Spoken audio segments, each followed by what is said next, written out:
Now we're here. Can you give me some earphone love there, Tommy? What's that? Oh, yeah. There we go. All right. Okay. All right. You ready to go? Guess I'm ready if you're ready. What time we got? 6:45? I guess we can go to work. All right, are you ready? Is it going? All right, perfect. So here we go.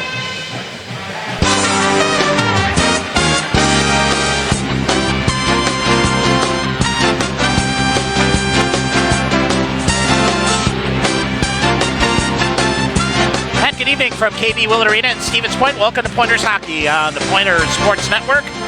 As tonight the Pointers welcome the Tommies of St. Thomas University to KB Willett Arena. Sean, somehow last night Pointers able to get away with a 4-2 win. St. Thomas gave one away and ended up with a 4-4 tie. We'll talk about that coming up in just a minute. Pointer Hockey on the Pointer Sports Network is brought to you by Under Armour, by BSN Sports, Coca-Cola, Grazzi's Italian Grill, the National Guard, also Badger State Games, Papa John's, Subway, PJ's Restaurant, Skyward, Marshfield Clinic, General Beer and Miller Lite, also Goose on Main, Stevens Point Orthopedics, Taco Bell, and the Stevens Point Brewery.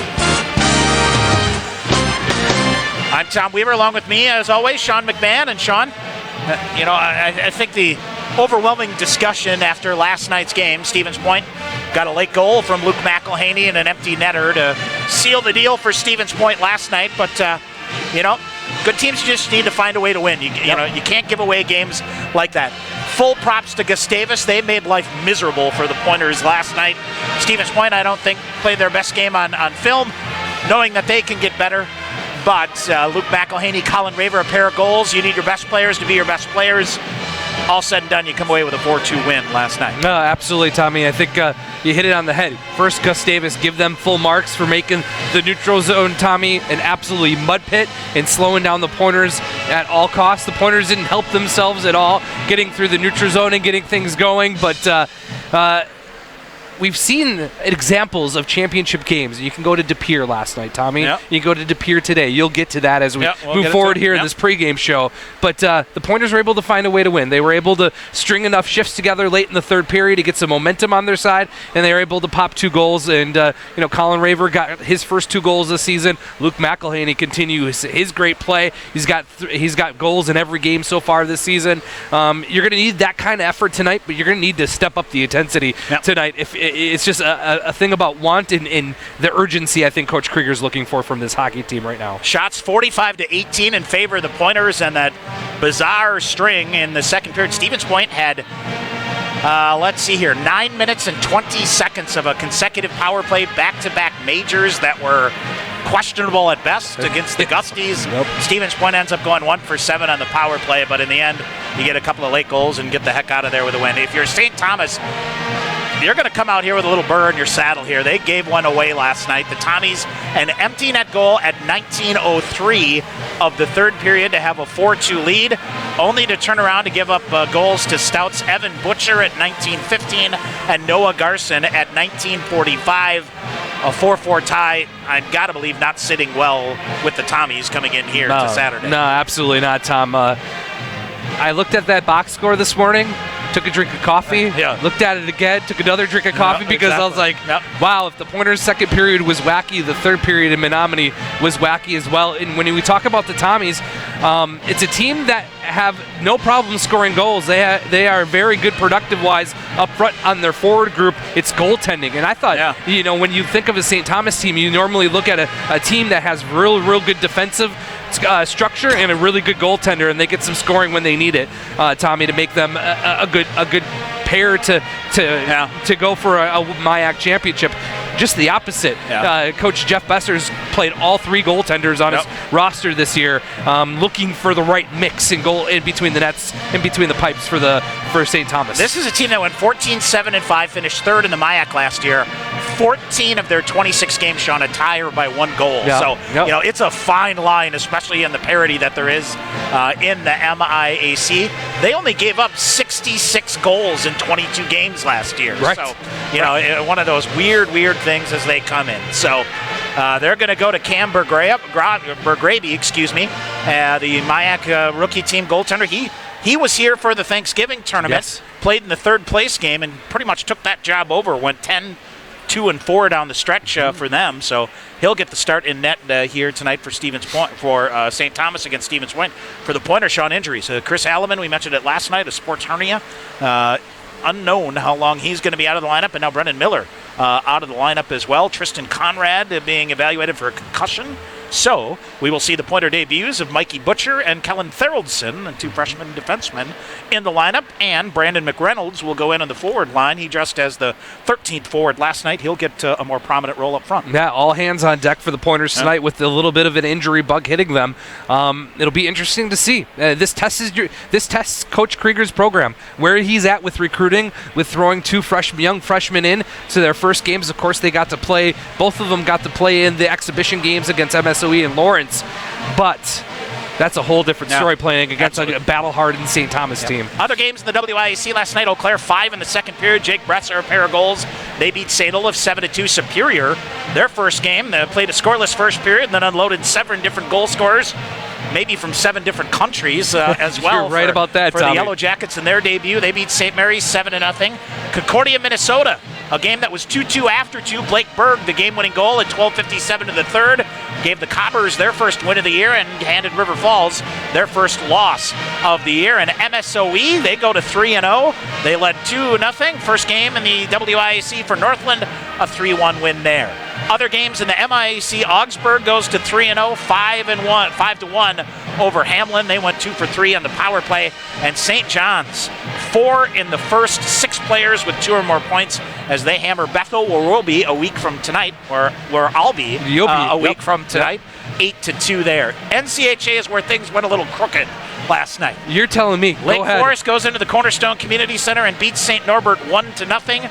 Austin Axoy's goal at 29 seconds of the second stood up.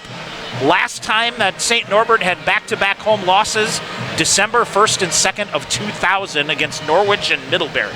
And an Eastern swing coming through there. They've now lost 3 in a row. As just finished just before we went on the air. Lake Forest this afternoon built a 4-0 lead, beat St. Norbert 4-3. Adrian got beat by Marion last night 6-3. Adrian leading 2-0 after 1. It was 2-2 after 2. Marion 4 in the third, 3 on the power play, 1 shorthanded to get a 6-3 win. Adrian turns the tables today and beats Marion 5-4 to gain a split. So that's 2 big points for the Bulldogs here this afternoon. Points. In the comparison of things. Concordia, Wisconsin beats St. Scholastica as the Saints drop to 0-3, 4-3. And Trine gets a goal at the 19:02 mark to get back-to-back wins. They beat Lawrence 1-0. Other finals this afternoon from the NCHA. Aurora keeps on rolling. They beat Finlandia 3-2 in overtime. We mentioned the Adrian Marion 5-4 and Lake Forest 4-3 over St. Norbert. Concordia, Wisconsin hammers St. Scholastica 7-2. Pointer women skated to a 2-2 tie with 9th-ranked St. Thomas last night. Earlier this afternoon, the Tommies take game 2 3-0. Gustavus, a big win over 7th-ranked Eau Claire on the women's side, 1-0. River Falls beats St. Mary's 4-1, and Concordia, Minnesota in overtime trips Northland 1-0. Other games we'll be keeping an eye on tonight: St. Mary's at Eau Claire, Gustavus at Stout, Northland at MSOE, Concordia, Minnesota at River Falls, St. Olaf at Superior. In the MIC, it's St. John's at Bethel, Augsburg at Hamlin. Pointer football team falls to Platteville this afternoon, 41-14. They'll close out the regular season at home against La Crosse next Saturday. And Pointer women's volleyball team getting underway in about 10 minutes or so. WIAC championship game. They're looking for their 9th NCAA tournament appearance and the first since 2015. They're 4th in the NCAA regional. Got a pretty good shot either way, but if they win, it's an automatic bid. Yeah, they're in automatically. They'll be keeping a close eye on that as the night progresses. All right, so it's the Pointers and the Tommies. And Sean, this should be an interesting matchup here. Yeah, looking forward to it. Running the numbers this morning, getting everything ready for the game. Appeared to me that St. Thomas and Stevens Point have played some great hockey games down the last few years. One-goal games, overtime games. Buckle up. It'll be a good game tonight. Pointers have been on a pretty good run here. All-time series. Stevens Point leads it 14-6-2. The Pointers have won 9 straight games in this series. Is that crazy? That is absolutely crazy. All right, we're going to grab a break. When we come back, you'll hear from Pointers head coach Tyler Krieger. We'll get you the starting lineups and get you set. Stevens Point and St. Thomas. NCAA hockey action coming up. Our conversation with the head coach of the Pointers after this timeout here on the Pointers Sports Network. Attention winter sports enthusiasts! The 31st annual Badger State Winter Games are now open for registration. Go to badgerstategames.org for information about our 24 winter events to compete in. Classic events like alpine, Nordic, curling, and figure skating. Anyone can compete. Hockey, snowmobiling, snowshoeing, and ski jumping. Participate in non-traditional events like fat tire bike racing, cornhole, and pickleball. Or how about e-games, CrossFit, or martial arts? Go to badgerstategames.org. The Badger State Games are for all ages with any type of athletic ability. Compete for gold, silver, and bronze medals in the sport you love and create traditions and memories to last a lifetime. Go to badgerstategames.org to register and like us on Facebook. The 31st annual Badger State Winter Games are brought to you by these proud sponsors: Marshfield Clinic, Habish and Rotier, UW Stevens Point, Wausau, Central Wisconsin Sports Authority, and Sunrise Broadcasting. All right, we're here with Pointers head coach Tyler Krieger. Pointers back at it against St. Thomas at KB Willett Arena. Last night, I guess Coach somehow found a way to get a couple of late goals there to get a win. And, as we talked about a little bit in our postgame show, sometimes you just got to find a way to win and try to move on and improve, right? Yeah, it's a veteran group, and they know we didn't play well for the majority of the game, but when crunch time hits, they bent, but then they didn't break, and they knew what it took to win, and Luke made a big play when we needed it. I thought full props to Gustavus. They brought two forwards after you pretty hard, and when they're coming after you, putting that kind of pressure on, what do you need to do to try to get things back into your possession and control a little bit more? Yeah, we just got to bypass the pressure. I mean, we want to play a simple game, the 3/4 of the ice to get at the offensive zone, and we were just mishandling pucks or not moving our feet, no support on the breakout or in neutral ice. Just trying to do too much. We got to keep the game simple, and it wasn't like I said to the guys last night. It was nothing X's and O's that we did necessarily wrong. I mean, we made mistakes, in that area, but that wasn't, I think, where it came from. I think it just came from all the intangibles, the little things, the mood, the vibe with the group, and kind of everything else that leads to that. I think that's where it all started, and the X's and O's and the sloppiness was a byproduct of kind of that. As you said, you got a veteran group here. When you talk about, I guess for lack of a better term, self-realization, these guys, you're not bringing anything up that they don't know. Is that right? Yeah. I mean, it's stuff that I don't really need to say to them. And that's what, games like that shouldn't happen with a veteran group. I want them, and it's still early in the year, but that's the point we got to get to. We got to get to it early where they're leading the charge and they take care of things, so I don't have to. Because it means a lot more when it comes from them. And they're learning. Our new leaders are stepping up into new roles, and it's part of their growing process too. So it's just it's a step in the right direction, and we just got to move on and learn from it. So we don't make those same mistakes again. You're getting tested a little bit here depth-wise. Here, you got some guys nicked up. You're going to need guys to contribute pretty much top to bottom here, right? Yeah, we're going to need everybody tonight. We got some new guys in the lineup. 2 new freshmen D who.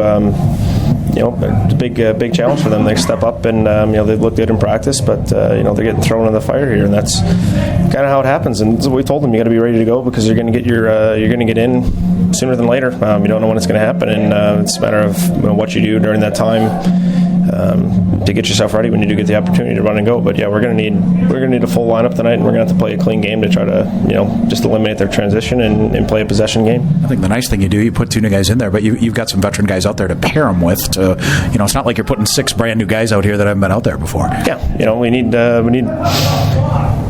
McLean, Crowley, Quaggs, and West to lead the way back there. They're the veteran group that have a lot of games played between them, and they need to lead the charge and play a ton of minutes. Yeah, and I also think you need Eli to lead from the net out here. As we talked in our postgame again last night, he made a couple of simple, kind of more of the routine saves that he made. Which if those go the other way on you, you got a whole different story last night. Yeah, absolutely. No, I expect him to be great tonight. He's into it, focused, and expect him to be on as well as the team in front of him. I would have to think with the way St. Thomas went down at Stout last night, they're going to be a little angry coming out here, and not that anybody needs a motivation to come in here, but a Friday night result for you guys of getting better for them. They feel they gave one away here last night. They're kind of in the same boat. Yeah, it's 2 teams that are pretty pissed off about their performances on Friday night, for lack of a better term. So I expect both teams to come out with a fire lit under their butt and try to force their will. So it's a matter of who dictates the game early and who kind of forces the other team to play their style of game. So it's going to be a battle of wills right from the beginning. You ever had 11 straight minutes of power play before, or whatever it was, something like that, or pretty darn close?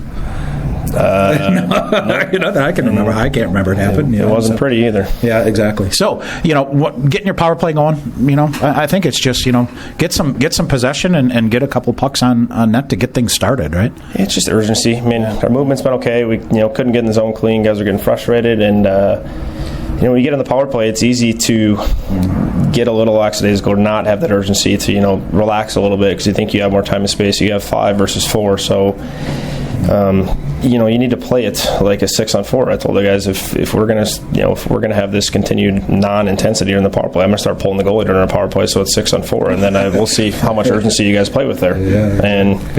See what happens. We might get there. We'll see. Yeah. Parents' Weekend, obviously, here you got a roster from all over the place. Pretty good turnout, huh? Yeah, absolutely. We had a nice meet and greet at Amber Grill this afternoon, and parents got together and got to know each other and talk and get together. So it's good. It's a Pointer family, and they're a big part of it too. So we're happy to have them here, and we'll honor them tonight after warm-ups. All right. Good luck here tonight, and get after it. Thank you. All right. Pointers head coach Tyler Krieger. Stay tuned. More coming up on the Pointer Sports Network.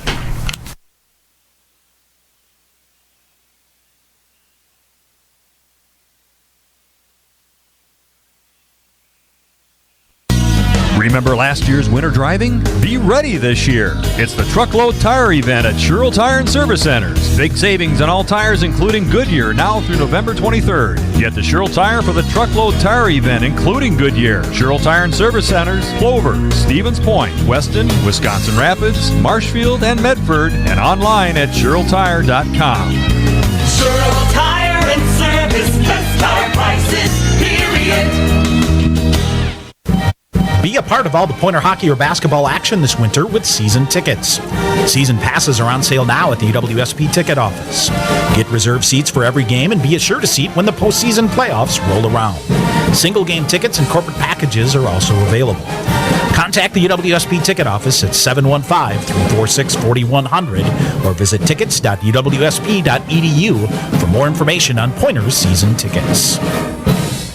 All right, back here at World Arena. Here's our starting lineups tonight. First for the St. Thomas Tommies. The goaltender is Cam Burgrave. He is 6 feet and a sophomore out of Marquette, Michigan. The defenseman, Phil Fromberger, 6'2", and a junior out of Verona, Wisconsin. And also, let's see here, it's Charlie Kiefer. Kiefer is 6 feet and a freshman out of Centennial, Colorado. The forward lines here for the Tommies will start here with John Panvika, who is 5'9" and a senior out of Bloomington, Minnesota. Sam Huff, 6 feet and a freshman out of Maple Grove, Minnesota. Brett Gravel, 6'1" and a senior out of Forest Lake, Minnesota. Head coach Jeff Besser in his 40th year with the Tommies, overall 10th as a head coach, 140, 71, and 29. For the Pointers of UW Stevens Point, Eli Billing gets the start in net. 5'11", 180, and a sophomore out of Windsor, Ontario, Canada. Danny Corrali, 6'1", 190, and a senior out of Glendale, Arizona. Stephen Qualiata, the defenseman, 6 feet, 180, and a junior out of Bartlett, Illinois. Up front, Austin Kelly, 5'8", 185, and a senior out of Toledo, Ohio. Jake Tice, 6 feet, 215, and a freshman out of Chanhassen, Minnesota. The left wing, Colin Raver, 6'3", 185, and a junior out of Bartlett, Illinois. Tyler Krieger in his third season, 63, 6, and 5 with the Pointers. Sean, I think a real opportunity for Jake Tice here, kind of filling that role of Brennan Miller in the lineup here tonight. Agreed, Tommy. I think it's a great opportunity for the freshmen to get things rolling for the Pointers. All right, we'll take a break. We'll come back with a face-off. Stevens Point and St. Thomas coming up next here on the Pointers Sports Network. Remember last year's winter driving? Be ready this year. It's the Truckload Tire Event at Sherrill Tire and Service Centers. Big savings on all tires, including Goodyear, now through November 23rd. Get to Sherrill Tire for the Truckload Tire Event, including Goodyear. Sherrill Tire and Service Centers, Clover, Stevens Point, Weston, Wisconsin Rapids, Marshfield, and Medford, and online at SherrillTire.com. Sherrill Tire and Service, best tire prices, period. UWSP Athletics would like to thank Century World, a valued sponsor of Pointers Athletics. Nestled in the heart of central Wisconsin, Century World is a great place to hold your next event. with breathtaking facilities coupled with a wide variety of packages and amenities to deliver an exceptional experience with first-class service. And with an award-winning 18-hole golf course with rolling greens to the famous Flower Hole, Century World consistently ranks as one of the best destination golf courses in the nation. For more information, visit centuryworld.com. After the game or anytime, head into Goose on Main, downtown Stevens Point. Goose has 38 beers on tap. That's right, 38, including all of your favorites, an awesome selection of microbrews and craft beers featuring some of the finest beers brewed right here in Wisconsin. If you're hungry, you'll find out firsthand why Goose was voted the best burger and best fish fry in Portage County. Before or after Pointers hockey or anytime, stop into Goose on Main, just minutes away on Main Street, downtown Stevens Point. All right, back here at Willett Arena, we are set to go. Brandon Schrader, Rigel Philanen, Jordan Watson, Justin Easterly is the referee crew here tonight. So here's the Pointer lineup, and we've got some jumbling around quite a bit here. So Carter Rule, center Luke McElhaney and Kelly O'Brien. Zach Zeck with Wilson Northey and Logan Fredericks. Brandon McReynolds with Ryan McKellar and Jordan Fader. Austin Kelly with Jake Tice and Colin Raver. Corrali and Qualiata will start out there, and I believe he's going to pair Kellen Theraldson with Drew McLean and Wes Ashley with Ryan Orgel, I think is how it's going to go. Something along those lines, yep. On the fly a little bit here because they're a little, I think, right shot heavy on this defenseman group here, so we will see, but set to go here. St. Thomas coming in. Let's see here. Unbeaten in 2 games. Lost to MSOE but beat Concordia, Wisconsin. And Brett Gravel was the MIC Player of the Week. 3 goals, 2 assists for 5 points. And of course gave away the 4-4 tie with Stout last night. So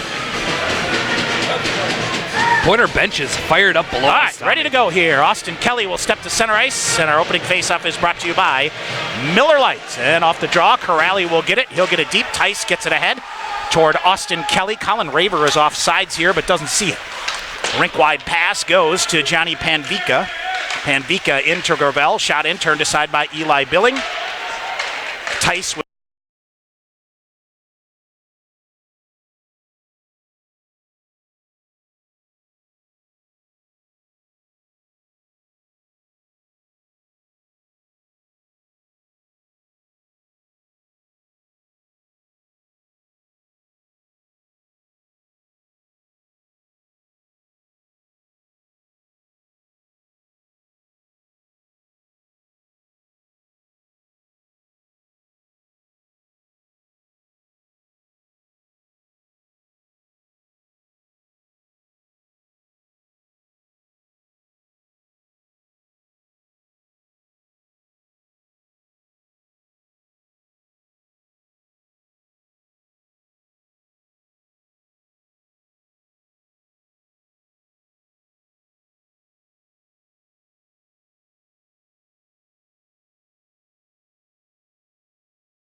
So it is, let's see here.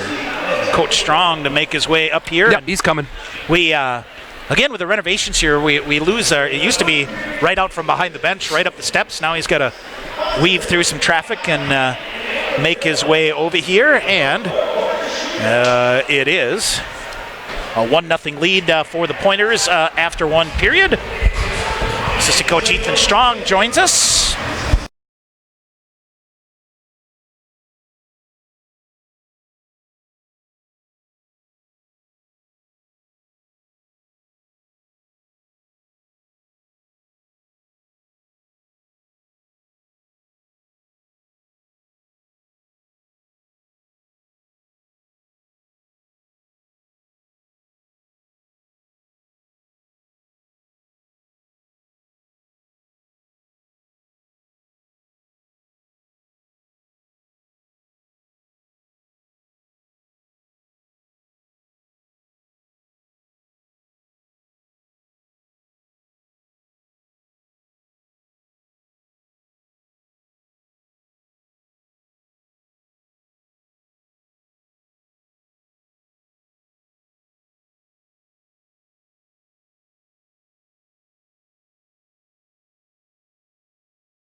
Stevens Point with a 1-0 lead. We'll grab a break. When we come back, we will get you some score updates.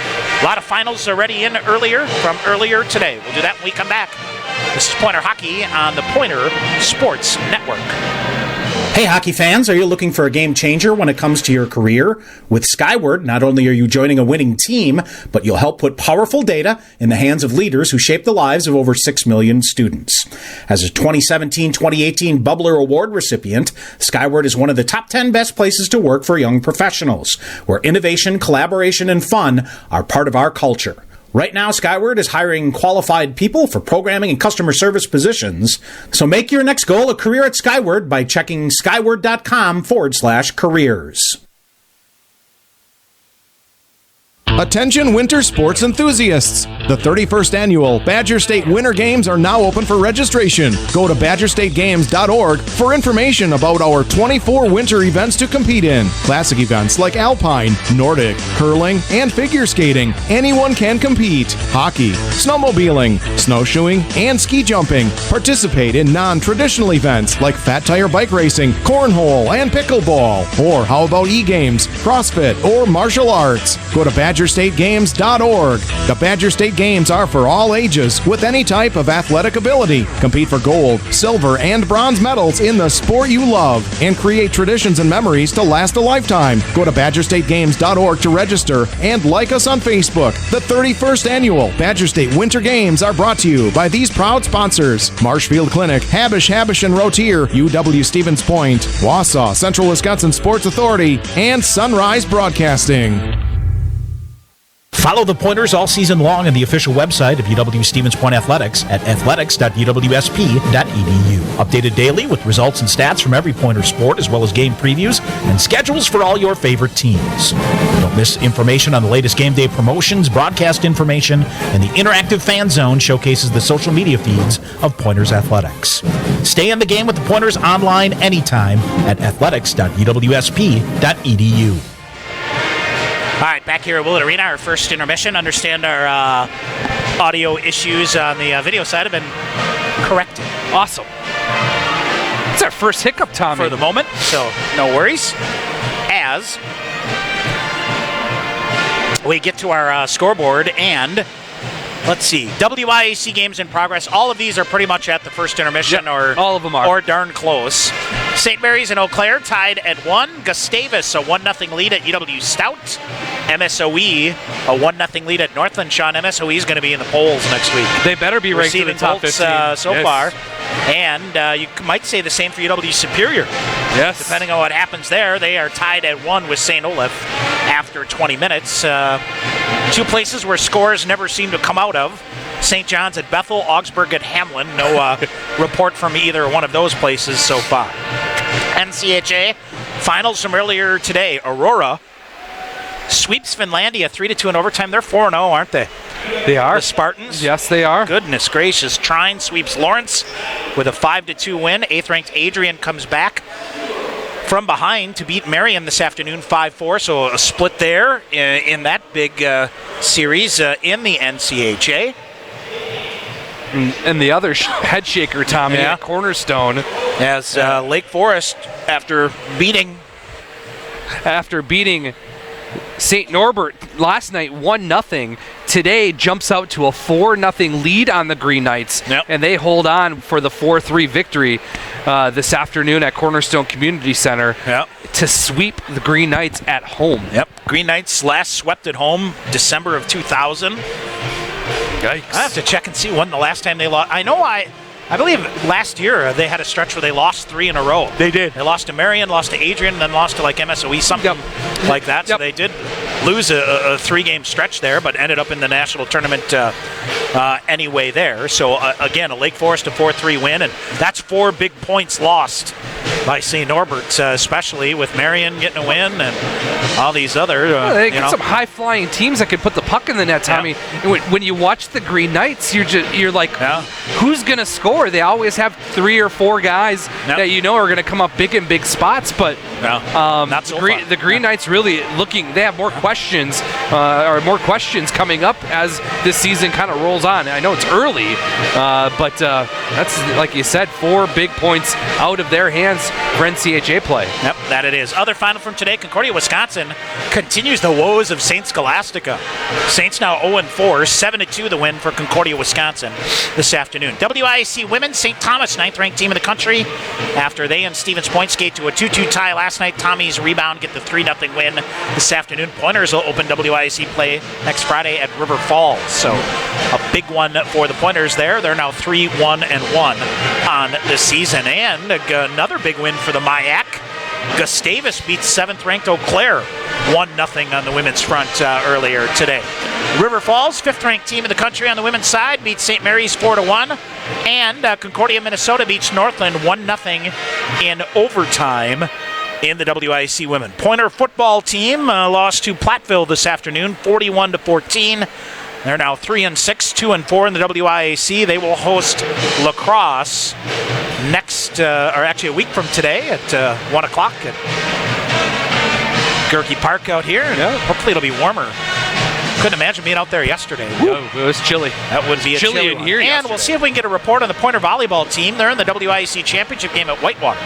So I would think they should be, let's see here. They lost the opening game 25-20 and are on the verge of winning game 2.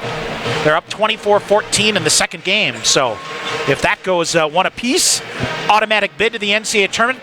Pretty firm belief that Stevens Point will get in with an at-large bid. They were behind Eau Claire in the last regional poll, and they beat the Blue Golds, who are the 2 seed there. Here, Stevens Point a 1-0 lead. We'll take a quick break, and we'll come back with the second period face-off, St. Thomas and Stevens Point, here on the Pointer Sports Network. We are like most families, going 100 miles per hour every day, from the Little League field or between dropping kids off. Within 11 minutes of logging in from the comfort of my own home, I received my diagnosis and prescription. Love the convenience of calling when it was convenient for me. We can't say it much better than our patients. Marshfield Clinic Health Systems Care My Way. Care from the convenience of your living room and just $40. Call 1-844-CARE-WAY or visit caremyway.org. Remember last year's winter driving? Be ready this year. It's the Truckload Tire Event at Sherrill Tire and Service Centers. Big savings on all tires, including Goodyear, now through November 23rd. Get the Sherrill Tire for the Truckload Tire Event, including Goodyear. Sherrill Tire and Service Centers, Clover, Stevens Point, Weston, Wisconsin Rapids, Marshfield, and Medford, and online at SherrillTire.com. Sherrill Tire and Service, best tire prices, period. All right, back here at Willett Arena, both teams coming out for second period action. Stevens Point with a 1-0 lead. Brennan Miller saves the day. Not in the lineup, but always coming through. Well, the captain always got to pick you up, Tommy. Yep, absolutely. So we'll go from there. Sean, one other score. Badgers in Omaha tied at 1 after 1. All right, big win for Bucky on the road last night, trying to get another close the deal here out, so we'll see. Let's see if this band can get this crowd jacked up a little bit, Tommy. Not much. It's been flat all weekend. Not much to go on. No, they haven't. That too. All right. 5-on-5 is your roadmap to victory here tonight. Oh, 100%, Tommy. Yeah. You can keep this 5-on-5. You test the depth of St. Thomas. And generally, in these matchups between these two teams, the Pointers have been able to take hold of hockey games in the third period. Yeah. If you take a look at past examples, normally it's around the third period, halfway through the third. Been looking through these results here. I was shocked that the Pointers had won 9 games in a row. All of them by a goal. Yeah, maybe overtime. An empty netter or whatever. Yep. So, and now here's a turnover right off the face-off. Jake Tice gets it back, sends it deep, but ridden away by the Tommies. They had a long-time tradition of also playing the Wednesday night before Thanksgiving. That too. Back in the day. And it is cleared out by St. Thomas. Brett Gravel Brings it. He'll come in, shot and a goal. Right back the other way. St. Thomas comes in. Gravel, nobody picks up the leading scorer, Sean. He makes no doubt about it. 25 seconds into the second period, it's 1-1. Yeah, the Pointers score in the final minute of the first period, and St. Thomas answers in the first minute of the second period to tie this hockey game up. A broken play through the neutral zone. The Pointers got caught at their offensive blue line. 3-on-2 clear cut. The Pointers tried to clear it, but they cleared it to Gravel. He stuffed it home up over the shoulder of Eli Billing. And we're tied at 1. Brett Gravel is 4th of the year. He's their leading scorer, 7th point on the year as well. Right off the face-off, McLean. A little hesitation here. He's ridden off, and Carter Rue will pick it up and send it deep. Bergrabe puts it behind him. Far side, here is McElhaney to the side of the net. Now Carter Rue out high. McLean, he will tee it up. That goes wide. Kellen Theraldson near side fires a shot. Blocker save made by Bergrabe, and this might be a 2-on-1. Gravel back the other way, flips it near side for John Peterson. Too hot for him to handle. He'll get it back, feeds it far side, shot through traffic. Eli Billing, Sean, a glove save through traffic. No problem at all, and more importantly, no rebound. Yeah, so officially, Tommy, at 25 seconds is Gravel from Huff and Panvica to tie this hockey game up at 1. I remember Johnny Panvica last year just absolutely skating circles around Utica and Nichols. And Nichols in that Thanksgiving tournament. Man. All right, it is Shane Monahan. Shot block here by McKellar. Didn't know where it was. It was between his feet. Orgel poked it ahead, and he lost it. St. Thomas sends it in. Ashley, a good job to recover. Jordan Fader gets freight trained on the far side, and St. Thomas sends it deep. Jordan Fader with a shake of the bucket. Get things reset. Is he all right? Long lead pass ahead. This is going to be a whistle and an icing call here against the Pointers. He's all right now. Yeah. Like you said, just shake of the bucket to get things readjusted. Yep. Had a nice conversation with Jordan's parents today, obviously out of Rice Lake, so not too bad of a way for them to get here. A lot of folks coming from a long ways here this weekend, which is nice to see. The Millers up from Texas. 18:33 to go here in the second. We are tied at 1. McKellar off the draw. Feeds it ahead to Fader. Fights red line far side. Oh. He whistles it, and it just over the tip of the glove of Bergrabe. And that seeing eye shot that just kind of found its way to the goaltender. Turned over again near side, and Stevens Point will get it back. McReynolds digging for it here on the near side. Brandon McReynolds lost the handle on it. Fredericks coming out through. Wilson Northey. And St. Thomas a whistle and an offsides here, and Stevens Point very lucky in offsides there, Sean. That was another D-zone breakdown. Yeah, on the long change, Tommy, you got to be so crisp with your changes, especially if you're the D-core. That time the Pointers a little slow up on the change. St. Thomas has come up with a little extra giddy up here in the first couple minutes of this period. The Pointers got to match that intensity now. Fredericks ahead for Zek. In the zone, Fredericks given a rough ride. Wilson Northey wins a foot race to get to it. He'll hold it up for Zek behind the net, but then it's cleared out. Up high, Qualiata throws it back in front of the net. Hit a skate, went wide. Zek after it. Poked out, Corrali with it. Defender in his grill, but he's able to send it back deep. Goes back behind the net for Elijah Latimer. Latimer, rink-wide pass. Far side carries it in. Now dumps it. Oh, pull it back. Long shot is golfed. That caught the glass and rolls between the legs of Stephen Qualiata, so he'll spin that around. Qualiata now with a man in front of him. Tommy's bring it out high. Shot fired, hit a body in front. Where's a rebound to? Far side, it goes to Panvica. Danny Corrali ends up with it. Need some big minutes here out of Danny Corrali and Stephen Qualiata. This defensive group here. Wilson Northey back the other way with Zach.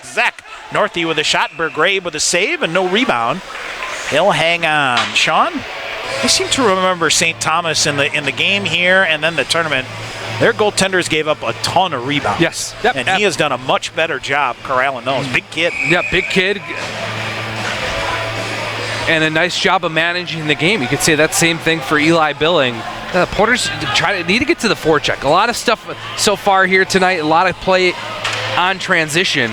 They like to try to get that forecheck game going for the Pointers. Now St. Thomas busts out off the face-off near side. They'll come in around a defender shot. Theraldson. Good job to force that one wide. Backhanded shot saved by Billing. There was a juicy rebound there. Back the other way, Tice between his legs. Chips it ahead for Colin Raver. Raver coming around. He'll get to it. Pens it up. Austin Kelly behind the net. Here's Austin Kelly. Jammed at by a defender. Raver will pick it up. Raver out high to Theraldson. Bouncing puck. Sends it rink wide to McLean. He'll send it toward the net. Hit a body in front. St. Thomas. Good job to block the shot. Peterson gets possession. Feeds it ahead.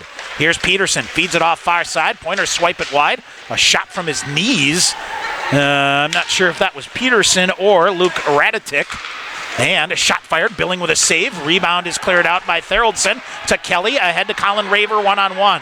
Raver waiting for help. He's just going to flip it deep as the pointers are changing here. So Raver deep. Carter Rue after it. Took it away. Now Rue comes to McElhaney right in front. Shot just missed. Zipped around here in the near side. And a great chance by Luke McElhaney.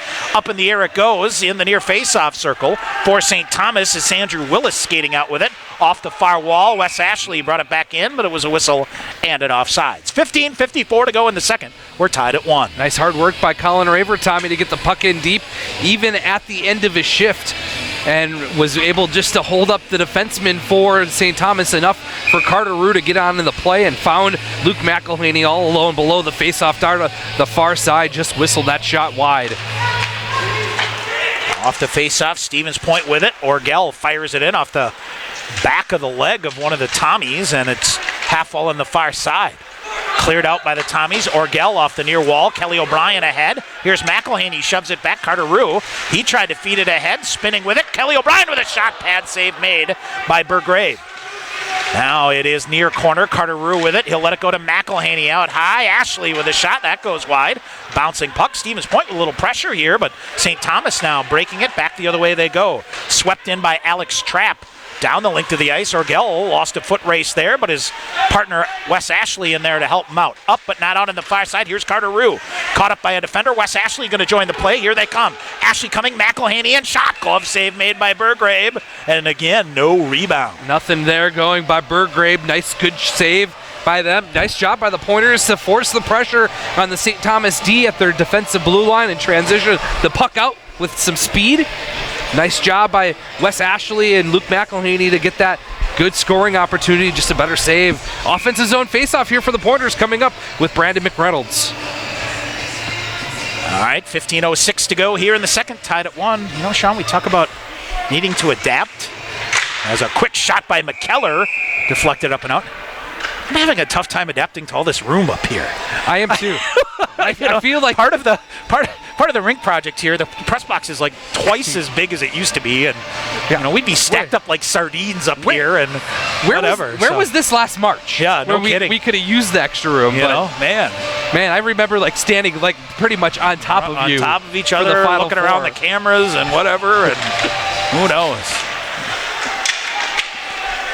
All right, far face-off circle it goes, and the St. Thomas Gravel, captain here for the Tommies, dumps it in. It bounces over the stick of Eli Billing, pinballing out high to the far side, shot in. Ooh, Gravel tried to redirect in front that Billing held strong. Near corner it goes, up McKellar on the near side, couldn't get it. Tommies jam it in front, shot, what a save by Billing. Rebound turned aside, cleared out to the far side. Fader plays the body, Qualiata in the far side after it.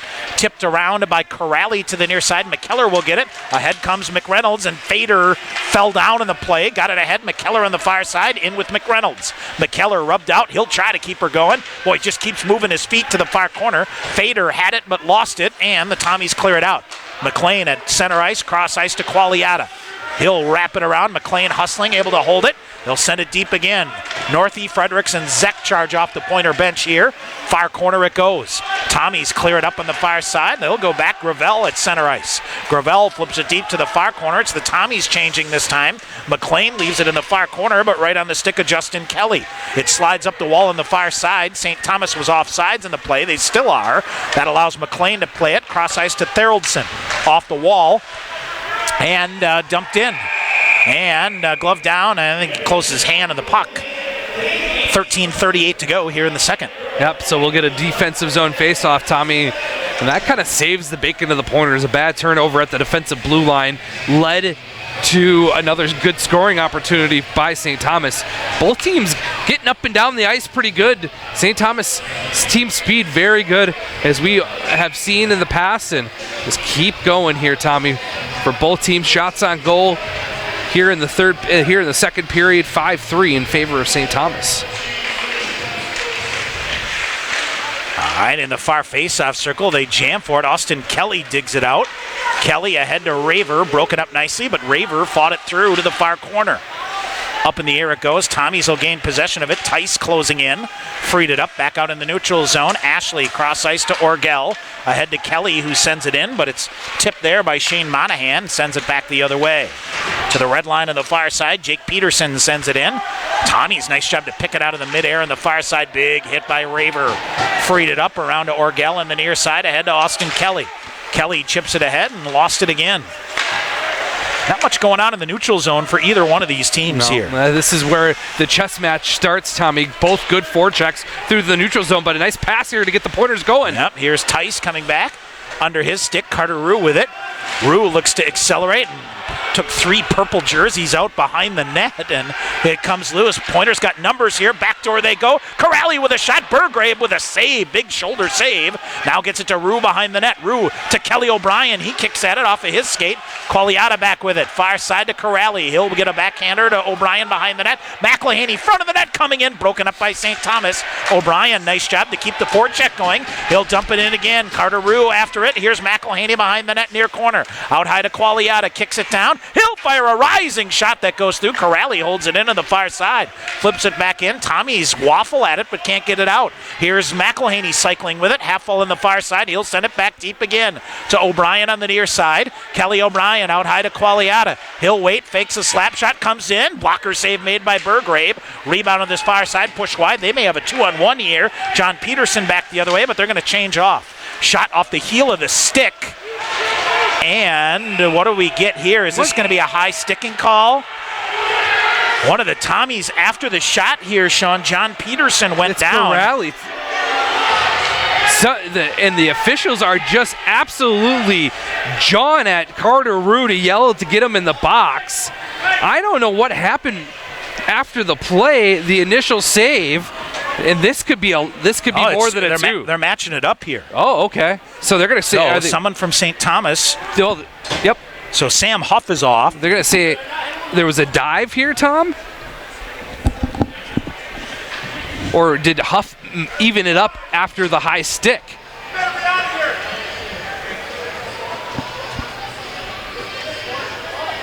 So having a long discussion here, and well, we know how this went last night. Yep. So we'll see.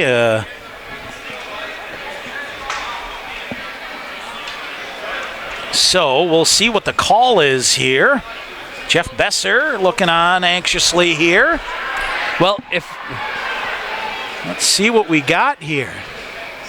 Yeah, Carter got a 5, Tommy. He's gone. What's it for? Contact to the head? All right, so Stevens Point's going to go a man down here.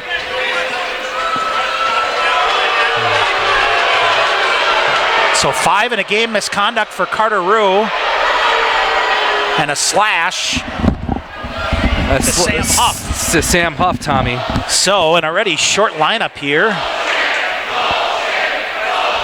I have no idea what Carter Rue did, Tommy. I was watching was watching Eli make the save and the puck go to the near corner. It was John Peterson that went down in a heap in the fire. I almost thought, Sean, it was one of those, did a stick come back on the follow-through type things. Right. But they're going to say head contact and a game misconduct. And, Sean, that, you asked for consistency. Yeah. They've made that call all weekend here. Have. So, all right, Stevens Point now. 11:44 to go here. Will be 4-on-4. 11:44 to go here in the second. So 2 minutes of 4-on-4. And then St. Thomas with 3 minutes of a major power play. Well, all right, off the draw, Wes Ashley dumps it. He'll get it to Drew McLean. Game tied at 1. Lead pass ahead. Austin Kelly coming in. Has Ashley trailing. Kelly with a shot. Shot block there. And it is St. Thomas getting possession of the puck. Around they go. Near side, it is Phil Fromberger through center ice. He will dump it on the far side. Somebody has a broken stick here. St. Thomas feeds it to the near side. They'll come right in, shot and a goal. Boy, that looked like it changed direction on Eli Billing midway through. This will go as a 4-on-4 goal, and St. Thomas is up 2-1. Yep. And you can feel the momentum switching here, Tommy, after that penalty call. The 4-on-4. Eli probably wants that shot back. But the Pointers now down by a goal here against St. Thomas, who's made the most of their opportunities here in the second period. And we'll still have a minute 32 of 4-on-4 play. Let's see if the Pointers can get the puck possession and get something going here. All right, off the face-off, Colin Raver ahead. We're still at 4-on-4. Corrali, near side, he'll bring it in. Corrali tried to jam it back toward Raver, but St. Thomas forces that one deep into the near corner. Ahead it goes. Raver intercepts back the other way with Corrali. Kelly O'Brien going toward the net. He'll veer off on the far side through a stick check. Penalty call coming up here against St. Thomas. Qualiata drags it through. Now he'll go in. Raver with a blast. That's blocked. And the Tommies touch the puck. And another slashing call here. So, Sean, actually, Stevens Point is going to get a Goose on Main 4-on-3 power play here for 58 seconds.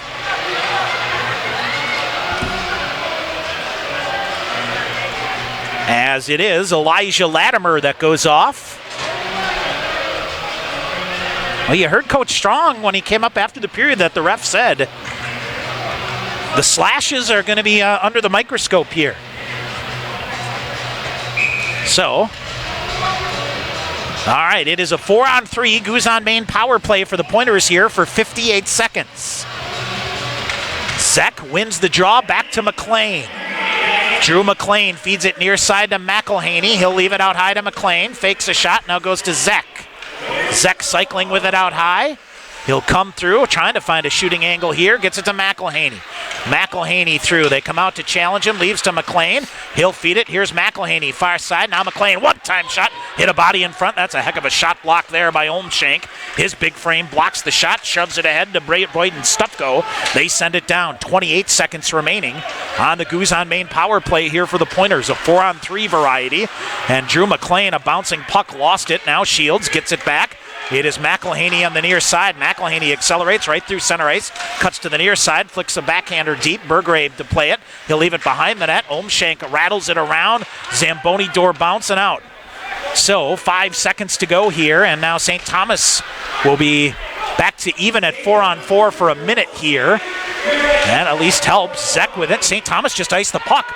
That's got to be icing at 4-on-4. And for whatever reason, they blow it off.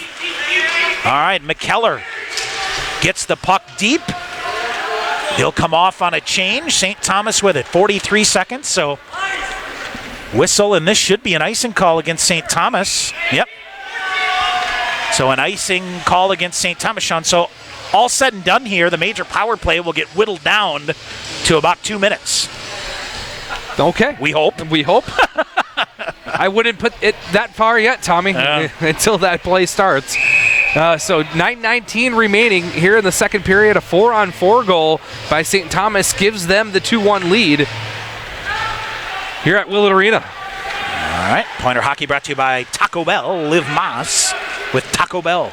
Lead pass ahead, intercepted by Corrali of the Pointers to Qualiata on the far side. 25 seconds. Ooh, shot up high on Qualiata as he carried it through. Glove down there, and they're going to say Olmshank closed his hand on the glove. Second time we've seen that call here tonight. We'll get a whistle. 19 seconds remaining in the 4-on-4. 9:01 to go here in the second period. Olmshank getting the second St. Thomas goal tonight here. Tommy, with Gravel getting the assist. That's his second point as well. At 8:44 of the second period. So Austin Kelly, Kelly O'Brien, Corrali, and Stephen Qualiata off the draw here. Here's Qualiata with a shot. Burgrave with a save. Kelly to the rebound. Jammed it off the side of the net. Burgrave without a stick. Here's Kelly O'Brien with it, tried to center it. St. Thomas gloves it down. Qualiata bouncing puck. He'll go back to the middle. 5 seconds to go here. Burgrave still without a stick. St. Thomas will gain possession of the puck, and they are now in the power play here. So St. Thomas on a 5-on-4 power play for 1:50. And a reminder, this is a major penalty still. So behind the net it goes.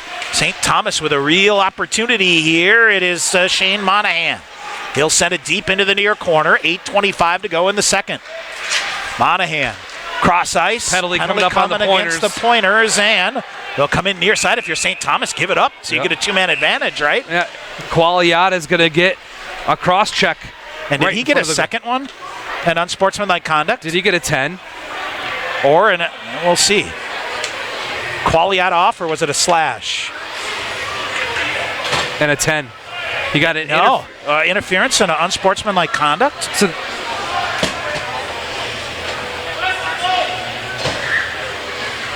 yeah, he got 2 minor penalties here, Sean. So not a misconduct penalty. Are you?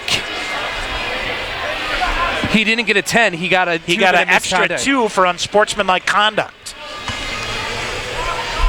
Oh boy, 2. You're not helping yourself any here. No. So it's a double minor against Qualiata. So St. Thomas is going to have a 1:33 of a 5-on-3. 8:17 to go here in the second. All right, big face-off here for Luke McElhaney of the Pointers. All right, St. Thomas with it. They'll bring it back near side. Well, see if the 5-on-3 kill here, Sean, can build you some momentum. Gravel near side.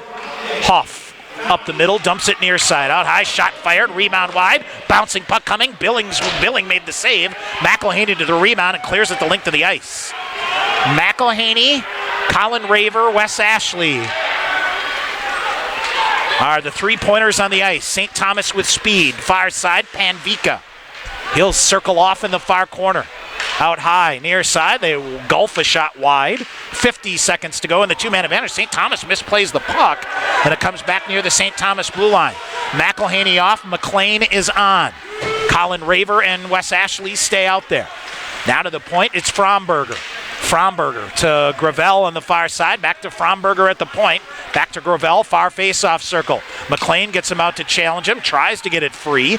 Now it's Gravel setting back up. He'll come back door, was open for a minute. Ashley shut that down. Blocker save made by Billing. He'll push the rebound to the near corner. Now far side, Gravel shot. Oh, what a glove save by Eli Billing.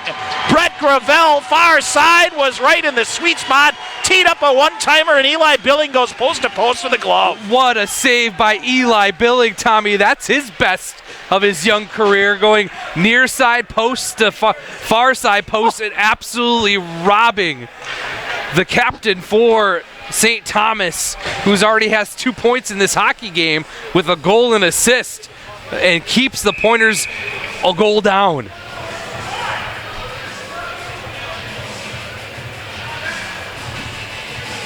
All right, so let's see here, Sean. Couple of score updates. Superior has gone up 2-1 over St. Olaf. Pointers clear it out. 15 seconds to go in the 2-man advantage. Now Corrali. They'll feed it far side. Bouncing puck. Shot fired. That's over the top of the cage. Rebound to the near corner. 5 seconds remaining. Stevens Point going to get a penalty killer out. They'll come shot. There's a shot block. Cleared out. Comes back out high. Fredericks off. Another one coming on. St. Thomas can't handle the pass. McKellar sets up. It's a 5-on-4 advantage here for 2:20. Shot whistles through. Wide to the half wall in the near side. St. Thomas gathers it back in. McKellar serves it up here for point, but St. Thomas off on the far side. Wheeling with it, Luke Radatic. Radatic feeds it near side. He'll come through. Radatic coming in. Shot save made by Billing. Here's McKellar. We'll get to it, and he'll flip it down the length of the ice. 3 killers off for the Pointers. Watch out here, Tom. And a long outlet pass. Glove down by Sam Huff. Pointers will reset here with 1:50 to go in the kill. Out high it goes, off the wall on the far side, gathered in by Sam Huff of St. Thomas. Huff zips it near side to Fromberger. They'll come through, that whistles through. This is going to come all the way out of the zone, and Jordan Fader might be the first to get it. Fader, short-handed, far side. He'll just ride some time here and now dump it deep. Now it's Luke McElhaney after it back behind the net. 1:28 to go. Now a turnover right in front of the net, but St. Thomas able to pick it up. Here's Jack Vincent. leaving it back. Raver, McElhaney, Wes Ashley, and Ryan Orgel out there for Stevens Point. And it is Ashley going for it. Good shoulder to free it up. Fader works it to the far corner. Tripped up on the play. Tommy center it. It comes out high. McElhaney back the other way. And the Tommies clear it out and comes back near side. Raver after it on the near side. Raver gets to it on the near side. Whistle and an offsides. So 5:19 to go in the second period. It's 2-1 St. Thomas. They have 1:02 remaining on the second minor penalty to Stephen Qualiata. Almost through this most recent penalty kill spell for the Pointers. One penalty down from Qualiata, one more to go. 1:02. This could be a big momentum shift back towards the Pointers here if you can kill it off. All right, face off, far side. It hit off of Drew McLean. He'll get to it and he'll carve it deep. And collision behind the net. Wilson Northey in there for Stevens Point. Looks to clear it. Lead pass ahead. Corrali will just let it go around him. So now he'll turn off the glass, and then it hit one of the Pointers, but rolls out of the zone. Northey through the neutral zone will get it back near the blue line. Near side St. Thomas. 30 seconds to go. 4:45 to go in the second. Pointers will get it. Can't clear it around. St. Thomas powers it back around. John Peterson after it on the near side. To the side of the net, Wilson Northey will get it, and he'll flip a backhander down the length of the ice. Keep it simple for the penalty killers here for the Pointers. Yep. Tice, Fader, McLean, and Ashley out there now. Jake Tice will get it. St. Thomas on a forecheck coming through here. Jordan Fader chops it to the near side. 5 seconds to go, and now here it is. Jake Tice took the puck away. Tice comes in front, fires a shot, hit the far post. Wes Ashley back, Orgel with it. We're back in 5-on-5. Orgel flips it in front of the net. They'll battle for it. It's McReynolds jamming for it. Bergrave with a save. Penalty coming up. Penalty call coming up here. What's the penalty call? Fader and McReynolds to the net hard. Somebody from Stevens Point down to the side of the net, and this might be Brandon McReynolds, Tommy, is down. Cross-check territory, maybe, that Jake Tice taken out. God, I would hope. Jake Tice down,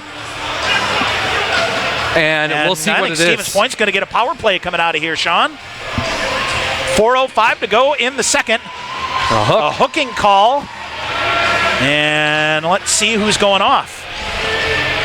It is Jake Peterson. So Stevens Point to the Goose on Main power play.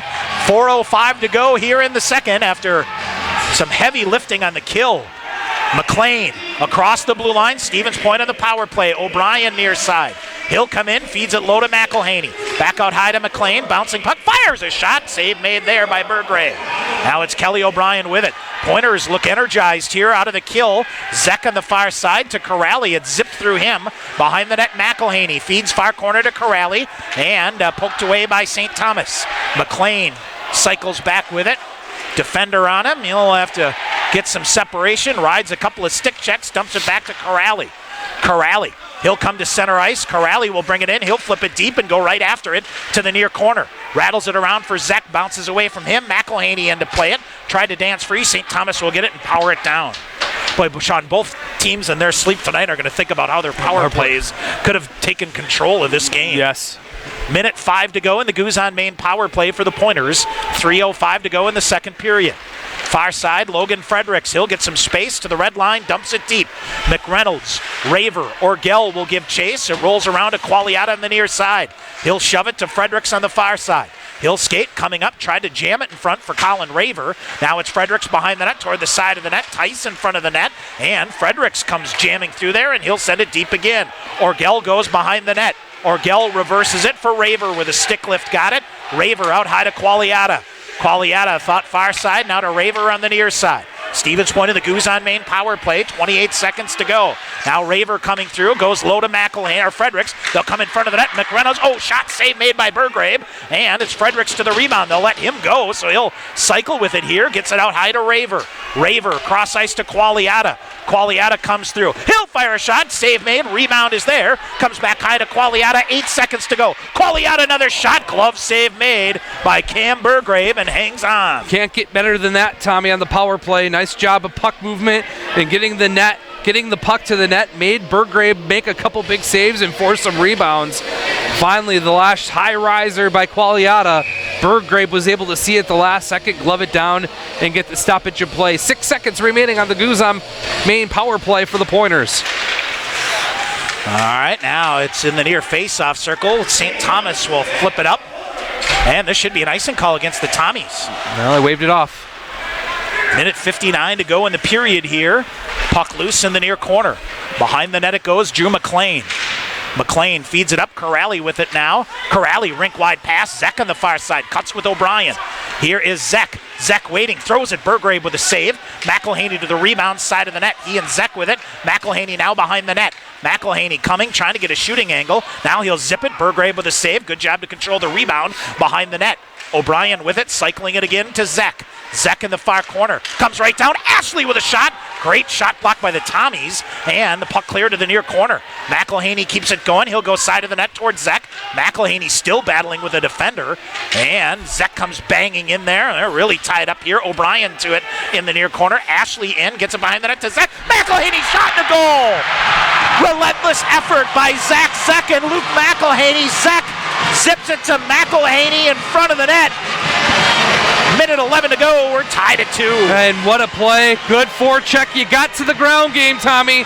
150-50 paddles along the end boards and behind the net. The puck finds its way with good hard work to Luke McElhaney. He scores his team-leading 5th goal of the season. And the Pointers have tied the game up at 2 with a minute 11 to go in the second period. Sean, finally a reward for hard work. Yeah, oh, absolutely. All right. Yep. All right, a minute 11 to go. Who's your profile coming up between periods? Colin Raver. You got back on it last night. He did. Right? Austin, pair of 10s at center ice here. Kelly and Peterson chap at each other. Minute 11 to go here. Now here's Austin Kelly off the draw. He will charge right back in. Jammed into the far boards there by Jake Peterson. Kelly after it again. St. Thomas carves it ahead. Corrali, a bouncing puck, clears it out on the far side. St. Thomas is off sides here. Final minute of play here in the second period. Corrali, Pointer's going to get a full-on cycle here, or at least try. They leave it here on the near side, turnover, and St. Thomas jams it back out of their own zone just to get puck possession here. 40 seconds remaining. Corrali out of midair, feeds it back to the near side. Corrali up ahead to Colin Raver on the near side. Logan Fredericks with a strong check, but St. Thomas breaks through that. Here's Fredericks back the other way, 27 seconds to go. Fredericks puts his head down. He's hammered into the far corner. Now watch out here as they both get their sticks up high, and the crowd got a rise out of that. Eli Billing to play it, 15 seconds to go. Qualiata sweeps it around but can't get it out. Shot blocked by Raver on the near side, sends it to the near corner. St. Thomas got a man wide open right in front of the net. Now they fire a shot in. Eli Billing pad save. Rebound loose side of the net. They try to jam it again. Billing will tie it up. We'll get a whistle with 0.7 seconds, and now they jam the stick out of Colin Raver's hands, and fair to say we'll have a spirited third period. Dude, we're going to have a great third period, Tommy. Right? Both teams playing awfully well tonight. Good, hard checking game filled with special teams. And we'll get another face-off. Qualiata, Tommy, and a Tommy player, Peterson, jawing all the way back to the bench. They were tied up before. They were tied up by Eli Billing and talked all the way to the scorer's table. So 0.7 seconds left here, Tommy, and a defensive zone face-off for the Pointers. Zach Zek just needs to win it and get it to the corner. And that's exactly what he does. Yep. And he does it. So, and then... What do we have here? Derek Olmshank basically lost an edge, Lost an edge and went down in a heap. So we will see, but... A lot of these guys know each other, Sean. You know, Minnesota kids, heavy dominated Minnesota roster know each other, but so a widely entertaining middle session here.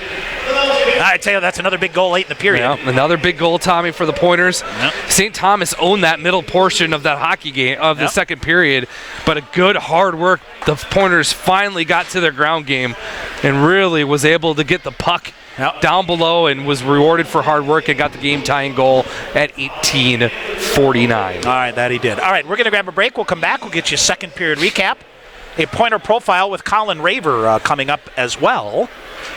Stevens Point and St. Thomas through 40 minutes, tied at 2. We'll come back with tell you how we got here. After this timeout, you're listening to Pointers Hockey on the Pointers Sports Network. Attention winter sports enthusiasts! The 31st annual Badger State Winter Games are now open for registration. Go to badgerstategames.org for information about our 24 winter events to compete in. Classic events like alpine, Nordic, curling, and figure skating. Anyone can compete. Hockey, snowmobiling, snowshoeing, and ski jumping. Participate in non-traditional events like fat tire bike racing, cornhole, and pickleball. Or how about e-games, CrossFit, or martial arts? Go to badgerstategames.org. The Badger State Games are for all ages with any type of athletic ability. Compete for gold, silver, and bronze medals in the sport you love and create traditions and memories to last a lifetime. Go to badgerstategames.org to register and like us on Facebook. The 31st annual Badger State Winter Games are brought to you by these proud sponsors: Marshfield Clinic, Habish, and Rotier, UW Stevens Point, Wausau, Central Wisconsin Sports Authority, and Sunrise Broadcasting. UWSP Athletics would like to thank Century World, a valued sponsor of Pointers Athletics. Nestled in the heart of central Wisconsin, Century World is a great place to hold your next event. With breathtaking facilities coupled with a wide variety of packages and amenities to deliver an exceptional experience with first-class service. And with an award-winning 18-hole golf course with rolling greens to the famous Flower Hole, Century World consistently ranks as one of the best destination golf courses in the nation. For more information, visit centuryworld.com. After the game or anytime, head into Goose on Main, downtown Stevens Point. Goose has 38 beers on tap. That's right, 38, including all of your favorites, an awesome selection of microbrews and craft beers featuring some of the finest beers brewed right here in Wisconsin. If you're hungry, you'll find out firsthand why Goose was voted the best burger and best fish fry in Portage County. Before or after Pointers hockey or anytime, stop into Goose on Main, just minutes away on Main Street, downtown Stevens Point. Be a part of all the Pointer hockey or basketball action this winter with season tickets. Season passes are on sale now at the UWSP ticket office. Get reserved seats for every game and be assured a seat when the postseason playoffs roll around. Single game tickets and corporate packages are also available. Contact the UWSP ticket office at 715-346-4100 or visit tickets.uwsp.edu for more information on Pointers season tickets. All right, back here at KB Will Arena, 40 minutes in the books. I tell you what, I think both those teams are pretty eager to get to the locker room there and kind of recompose things a little bit here for what should be a heck of a third period. It's going to be great. It's been a great hockey game. You expect this between these two teams, super close and good games and good hard hitting, feisty. You like these kind of non-conference games against two teams when it boils down in March, you would expect to be in the conversation. That it would. All right, Danny Corrali got on the board, his first of the year at 19-14 to the first from Luke McElhaney. Brett Gravel, 25 seconds into the second period from Sam Huff and Johnny Panvika. Tied things at 1, and then Derek Olmshank gets credit for the goal. And I guess they're going to say he redirected it from Gravel. Is that what they're going to say? Correct. Yep. At 8:44, and then McElhaney with his 5th on the year from Zek, and Wes Ashley gets an assist at 18:49. We are tied at 2. Shots in that second period were 13-11 in favor of the Pointers, so 27-20 through 2 periods. I think Eli Billing might like that second one back, but now that they give credit to Olmshank here, you know why he let that one go. Exactly, got it, and did get redirected as we kind of looked like it had changed direction a bit. Correct. Yep, absolutely. That it did. All right, other scores: St. Mary's and Eau Claire remain tied at 1. Gustavus at Stout. The Gusties holding a 1-0 lead after giving the Pointers all they could handle last night. MSOE leading Northland 2-1. River Falls over Concordia, Minnesota 2-1, as are Superior over St. Olaf, all those at the end of the second period. Again, no report in from Bethel or Hamlin, with the Royals hosting St. John's and Hamlin hosting Augsburg. All the finals in from earlier today. It is In the NCHA, Aurora sweeping Finlandia 3-2 in overtime. Trine swept Lawrence 5-2. Adrian splits with Marion, a 5-4 win. Lake Forest sweeps third-ranked St. Norbert at St. Norbert, a 4-3 win this afternoon. And Concordia, Wisconsin sweeps St. Scholastica in Duluth by a score of 7-2. Also, Pointer women fall to 9th-ranked St. Thomas today, 3-0. It is Gustavus beating Eau Claire on the women's side, 1-0. River Falls beats St. Mary's 4-1. And it is Concordia, Minnesota beating Northland 1-0. Pointer football team fell to Platteville 41-14. They are in the fourth set of the WIAC championship game. Whitewater wins game 1. Stevens Point wins game 2. Whitewater wins game 3, and they lead 10-9 in the fourth set. So that's very looking at going 5 sets possibly there for a NCAA tournament bid. All right, we're going to grab a break. When we come back, Sean's Pointer profile. Colin Raver, the junior out of Bartlett, Illinois, had a pair of goals for the Pointers last night. Has done a ton of penalty killing here tonight. We'll come back to tell you about it. Sean with his Pointer profile coming up after this timeout here on the Pointer Sports Network. We are like most families, going 100 miles per hour every day, from the Little League field or between dropping kids off. Within 11 minutes of logging in from the comfort of my own home, I received my diagnosis and prescription. Love the convenience of calling when it was convenient for me. We can't say it much better than our patients. Marshfield Clinic Health Systems Care My Way. Care from the convenience of your living room and just $40. Call 1-844-CARE-WAY or visit caremyway.org. And welcome everybody back to our second intermission here on the Pointer Sports Network. Tonight we get to finish out the captains and we get to talk with the junior forward from Bartlett, Illinois, Colin Raver, the assistant captain. And Colin, we were joking right before we started the interview. How the heck are you a junior already? I don't know. It's flown by. I mean, my two roommates, Steven and Carter, were all juniors, and the rest of the junior class were just thinking, holy shit, we're already on our junior year. We got 2 more seasons just to have fun and do what we can. I listened to our interview last year, and we talked a lot about how you were starting to find the net in the second half of last season. And man, did you keep going after that stout weekend last year after a bye week? Big time player.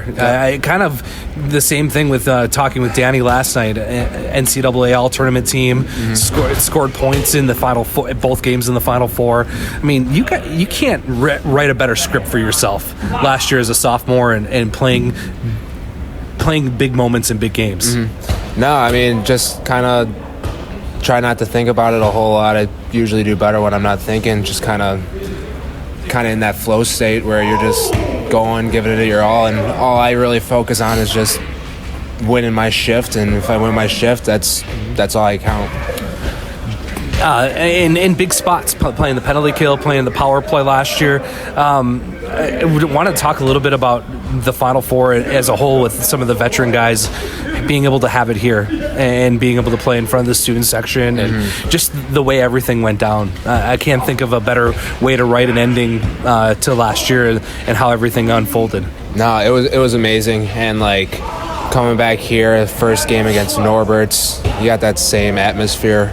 I mean, the fans love it. There's no other place that's as good as Stevens Point. When we went to Norbert's, not the same, and we would think that a high caliber team like that, they'd have the same atmosphere, but we have something special here, and even when we were practicing on the ice, no one around, you still get that kind of like that feeling. You're just like, this is where it happened. Like, this is awesome. This is a special place. Yeah. Talk a little bit about the national championship game. I haven't had a chance to talk to a lot of the guys about it. You played a big role and it had a big goal in the third period and launched the team out to a 2-0 lead, and then saw Norwich come back like every title game is. That rubber band comes snapping back. The ebbs and flows of that hockey game, and for this team to continue to roll with it, just a huge tip of the cap to everybody involved in that game. And it was a hard game. I mean, everyone battled. I mean, that's how it's always going to be, especially when the season is so short. That's how all the games are played, and that's what we kind of try to have the freshmen do, or the newcomers. Like, each game really counts to get those bids and whatnot. But that game was just it was just a whole lot of emotions up and down, but all we tried to do on the bench was just stay even keel and just play as hard as we can.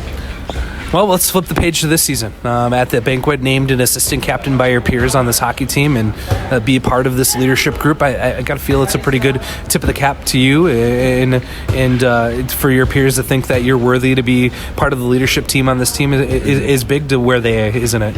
Yeah, it is big, and I mean, I'm honored. I love it, but there's so many other guys on our team that could be wearing the A as well, like McElhinney, Austin Kelly, Kelly O'Brien, all those guys. I mean, just because you have an A or a C on your jersey doesn't mean anything. You're still leading the team by example. You're still picking people up during practice or in games. So I'm honored to it, but it could have gone to anyone. And that kind of speaks to the program and the culture here. And there's a certain way that you guys go about your business once hockey season starts, isn't it? Definitely. I mean, we got to hold ourselves to a higher standards, especially after winning a national championship. All eyes are on us, and you just got to go with it.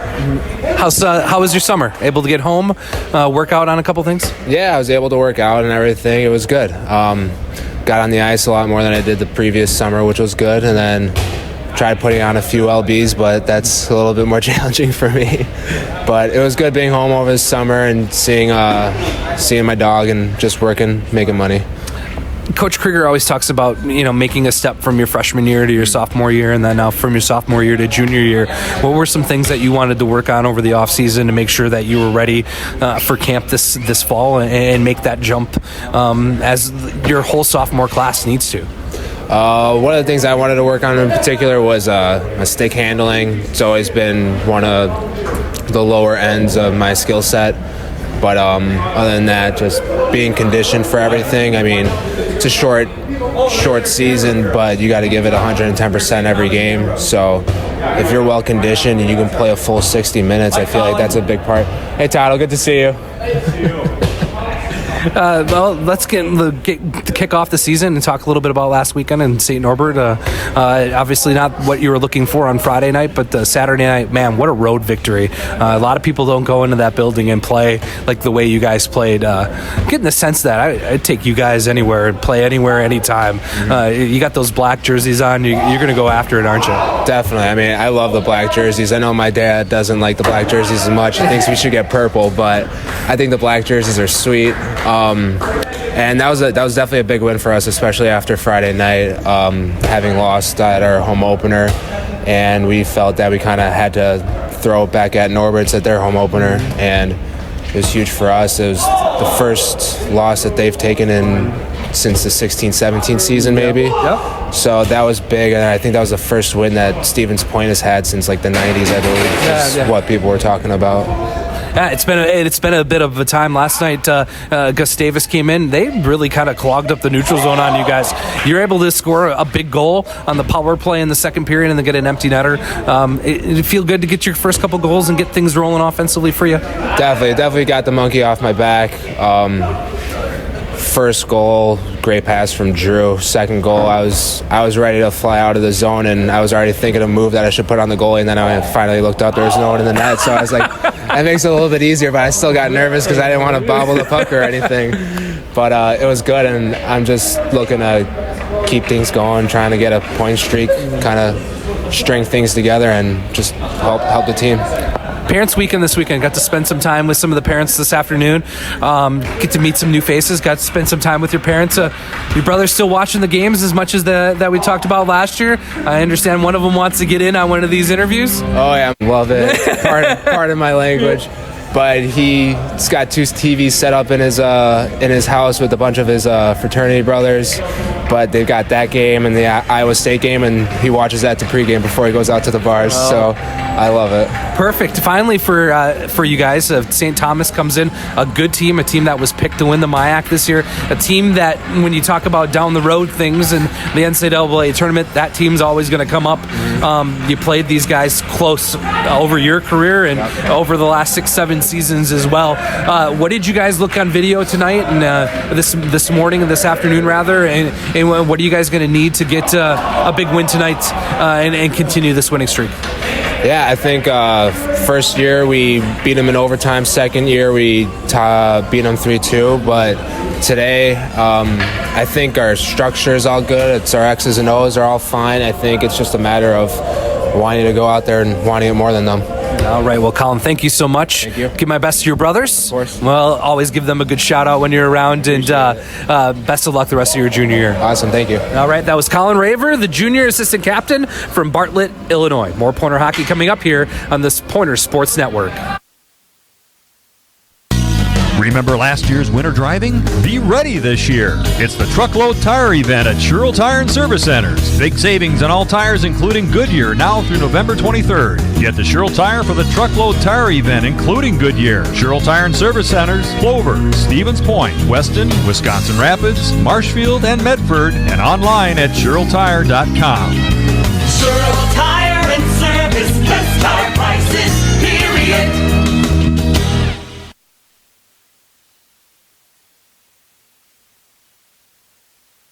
Pointers Blue Line Club brings together hockey fans from all levels to enjoy and support Pointers hockey.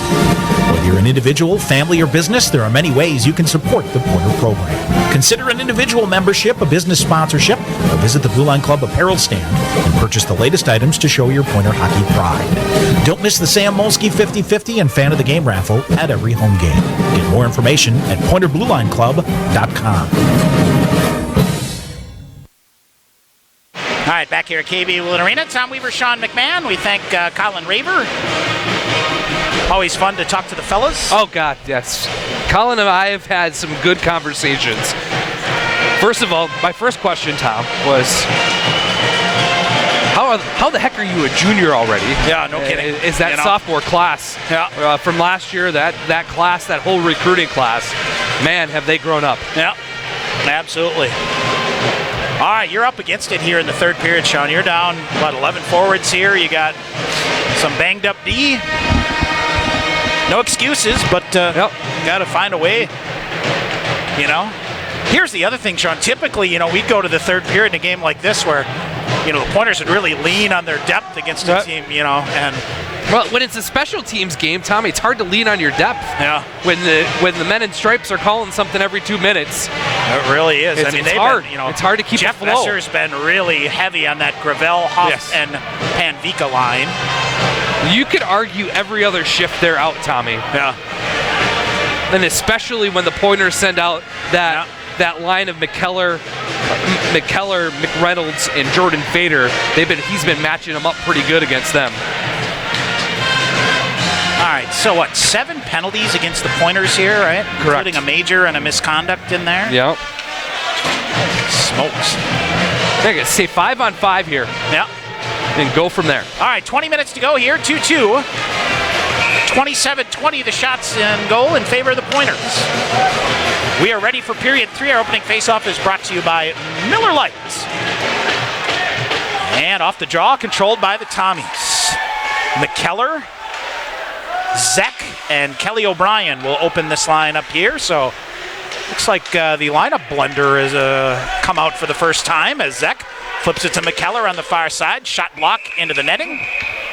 So obviously with Carter Rue out of the lineup here. Yeah, who's going to get double shifted? That's the question. So I would imagine Zek and Kelly. I don't know, you feel pretty good about all 3 of those guys up the middle, though. Zek, McReynolds, and Kelly. Well, and you can put McReynolds anywhere. Yeah. He can play the wall. He can play the middle of the ice. He can play either wing. And he's kind of a jack of all trades. So I think he would be the guy if you were looking for a guy to get double shifted to put in. All right, here is Ryan McKellar. Jams it toward the front of the net. Bergrave fights that one off. Far corner, Zek with it now. He'll let it go to McKellar. Tries to come back in front to O'Brien. Got a piece of it. Tommy's break it up. Pointers right back on the jam. McKellar half wall on the far side. And nice job by Corrali. They'll come in. Zek reaching for it. Couldn't come up with it. McKellar sends it deep to Zek. Zek coming in. He'll try a wraparound. Now goes behind the net. Zek had it, lost it, and got run into by a defender. And Gravel comes away with it, and he'll stride out with it. Here's Gravel in the right wing, weaving his way right through. Coming, firing a shot, fought off by Billing. Corrali will kick that one behind the net, and then, for whatever reason, let his foot off the gas pedal, and Panvika came charging in. Now Corrali back with it. He'll come in, get across the red line, and send it deep.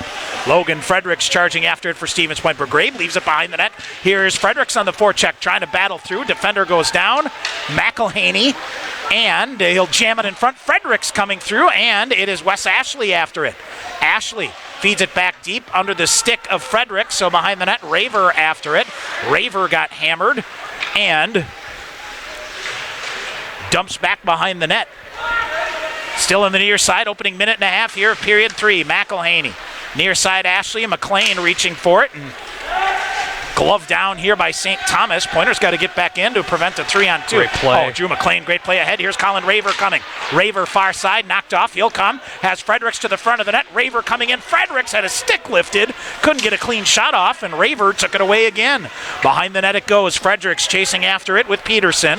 St. Thomas finally will troll it off. Pretty good shift there by Logan Fredericks and Jordan Fader out there. Now whistle and an offsides on the far side of the collision.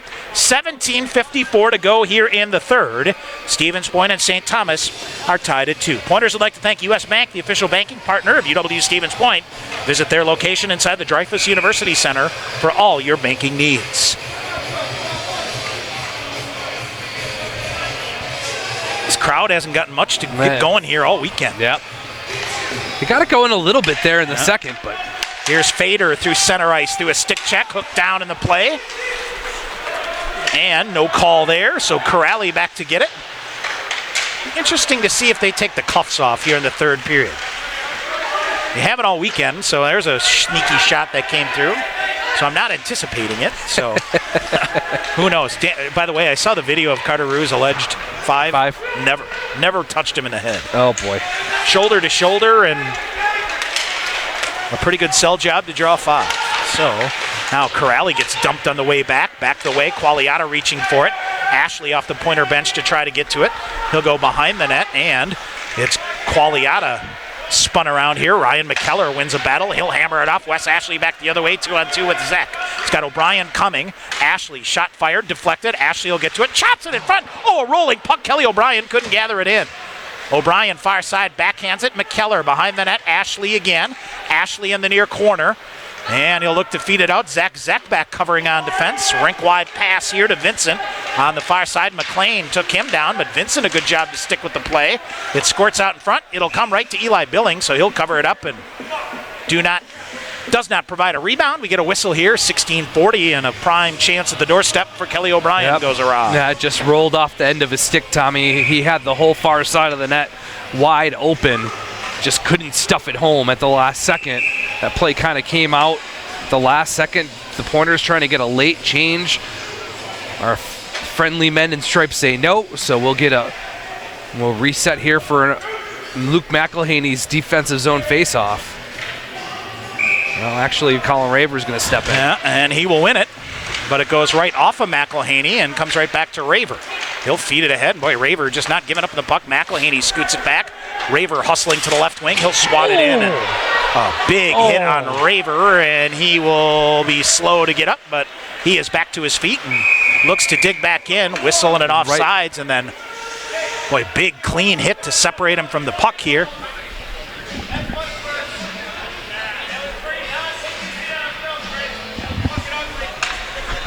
All right, so face-off will come at center ice. Is that a my bad? All right, McElhaney will win it, so Corrali will accelerate in, and we got all kinds of stick work going here. And St. Thomas just went down and to draw a call. And another, and this may be another 5. Oh, he's taking them both. He's taking them both. Absolutely. Taking them both. All right. He brought his head up and smiled at the official. Clearly, Corrali got his stick up, but he tried to sell it more, so they'll take them both. As it is, Andrew Willis will go. Yeah, so we'll go 4-on-4 here, Tommy. Yeah. Unless there is something behind the play, too. We're going to go 4-on-4? Yeah. We'll see. So, 4-on-4 will go here. That was Willis, Tommy, for St. Thomas with the embellishment call. No doubt about the high stick. Oh, yeah. That's for sure. But it wasn't. wasn't that worthy of flopping around on the ice. So first penalties of the period here. We'll go 4-on-4 for the next 2 minutes. 16-16 remaining here in the game. Tied at 2. We got a good one here at Willett Arena again tonight between St. Thomas and UW Stevens Point. Does this feel familiar? Yes, especially with these two teams. Here's Qualiata, throws it. Austin Kelly, McLean fires a shot that hit off of Gravel, side of the net. Kelly with it, and now far side. Gravel will reach for it around Qualiata, and Austin Kelly got it back. Boy, the embellishment news gets a rise out of the crowd. Jake Tice back the other way. McLean almost intercepted. Eli Billing going to have to come and play this away from Gravel. He does on the near side to McLean to Tice. Back to the middle. Drew McLean at center ice. McLean will carry it in, fires a long shot, dumped into the near corner. He'll go after it. Around slashing penalty call coming up on McLean, Tommy. Drew McLean is going to get a slashing call, and St. Thomas is going to get a power play. Bergrabe off for an extra attacker. They'll dump it in far side. Qualiata jams at it, and a whistle, and Drew McLean with a slashing call will put St. Thomas on a 4-on-3 power play with 15:29 to go here in the period. Boy, oh boy. Just don't see it, Tom. I just don't see it. But, I mean, they've called every one of them. They have. I mean, every one of them. You can like it or you don't. I mean, you're absolutely right. Every time it's been that type of play, they've whistled it down. All right, face off to the right side of Eli Billing. It's a 4-on-3 power play here for 1:13. And it is St. Thomas with it. 2 minutes for slashing. Now rifle a shot that missed. Eli Billing never saw it, but it went wide. St. Thomas feeds it again. Now they come back door near side to Gravel. In. Wes Ashley with a great shot block there. Raver after it. Ashley trying to jam it out. Gravel took it away. He'll throw it ahead, and it is McElhaney that'll get it. Luke McElhaney short-handed. He'll split two defenders. He'll come in. Now pulls up in the far corner, and he'll just throw it all the way back to Jake Tice and ride some penalty time here for Stevens Point. 35 seconds remaining in the 4-on-3 power play. They'll dump it back in. 14:45 to go in the third. We're tied at 2 in a special teams battle all night long here. McKellar forces it wide to the far side. They'll dump it around him. Bouncing puck will come. Ryan Orgel, held up on it. What do we have penalty here? Coming up. It's going to be a slash. St. Thomas. Did they slash the goaltender, Tommy, and coming here by? is Jake Tice coming through on the far side. He will carry it in, try to get it. St. Thomas will touch it. And a slashing call coming back here. Oh, boy. And that'll even this up. Oh, my goodness. So, who's it going to be, Tommy? It is Shane Monahan that will go off. And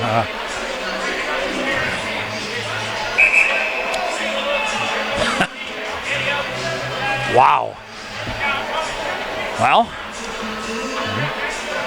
boy, I hope Dougie Seavright's all right down there, Sean. He's got a lot of red light burning down on him from the Coltrane spot here. We got penalties up both sides. And all right, so the special teams battle keeps coming. Now, shot goes wide. Raver after it on the near side. Boy, St. Thomas now each one man down here.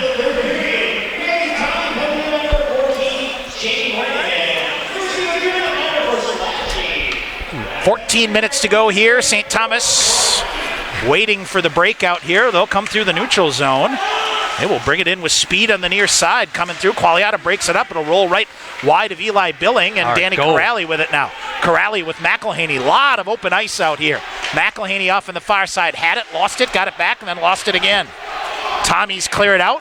No icing here, and Stevens Point is going to get, let's see here, about a minute 10 or so of a Guzan Main power play. Qualiata carries it in, lost it. Rolled right off his stick. Pointers back at full strength.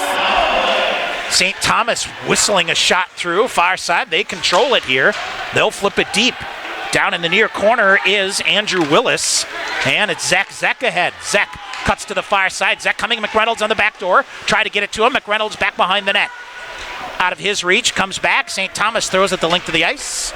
Eli Billing out to play it. 45 seconds remaining on the Goose on Main power play of the night. 7th power play? 7th, my friend. Each team has had 7, though, right? Correct. McReynolds far side, a good stick check to prevent a breakaway. Back the other way, a shot fired, kicked aside by Eli Billing. Bad angle shot. That hit the side of the net. Now came in, got through. Did it go through Billing and off the side of the net? It did, Tommy. And then a rebound comes, and near side, St. Thomas will blast that. And Eli Billing will hang on. So 12:44 to go here in the third, 23 seconds remaining in the power play. They'll get a face-off deep in the Pointer end. Got to win this thing. Get it up ice. Try to get some quick power play work. 23 seconds remaining. Not much going on the power play here again. Either team, Tom. Yep, long shot ahead, and Burgrave is going to carve it to the far side, right to Ryan Orgel. Well, that's something different. Out high, Colin Raver with it. Raver sets it up, fires a shot, went wide. Orgel with a rebound, fanned on it, got it back, throws it again. Burgrave with a save. Orgel another chance. Burgrave smothers that, and no rebound this time with 1 second remaining in the power play. 2 chances for Orgel. Fredericks was right on the doorstep as well, Tommy, to try to get those rebound opportunities. And standing tall as the St. Thomas goaltender, get the stoppage in play with 12:22 remaining of the third period. All right, 12:22 to go here in this game, knotted at 2. Back at even strength. And it's Logan Fredericks behind the net to Raver. Dishes it in front for McElhaney, broken up. Raver chips it out high to Orgel. He'll send it deep again for Raver. Raver cross ice to McLean, fires a shot, try to redirect with McElhaney. He just missed. Orgel will hammer it in on the far side. And what do we have here? A slashing call on Orgel, Tommy. He slashed the stick out of Panvica. Or is it St. Thomas?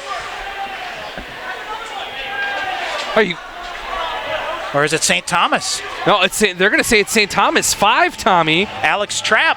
Trapp, who's the 7th defenseman, gets a rare shift and gets called for the slash. I thought it was going to be on Orgel because Tommy Hoff, Shane Hoff came off the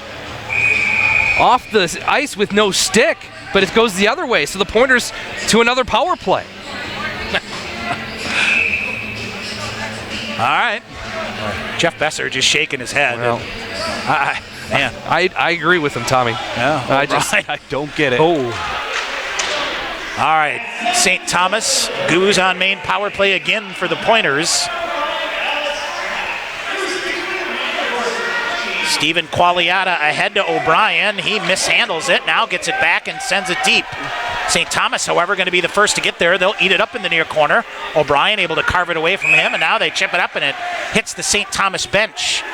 So we'll get a whistle on the way through. Yep. So face-off will stay deep, Tommy, in the Pointer end.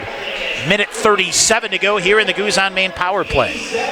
I mean, at this point, aren't you just rather play 5-on-5? I mean, both teams have done such a good job penalty killing tonight.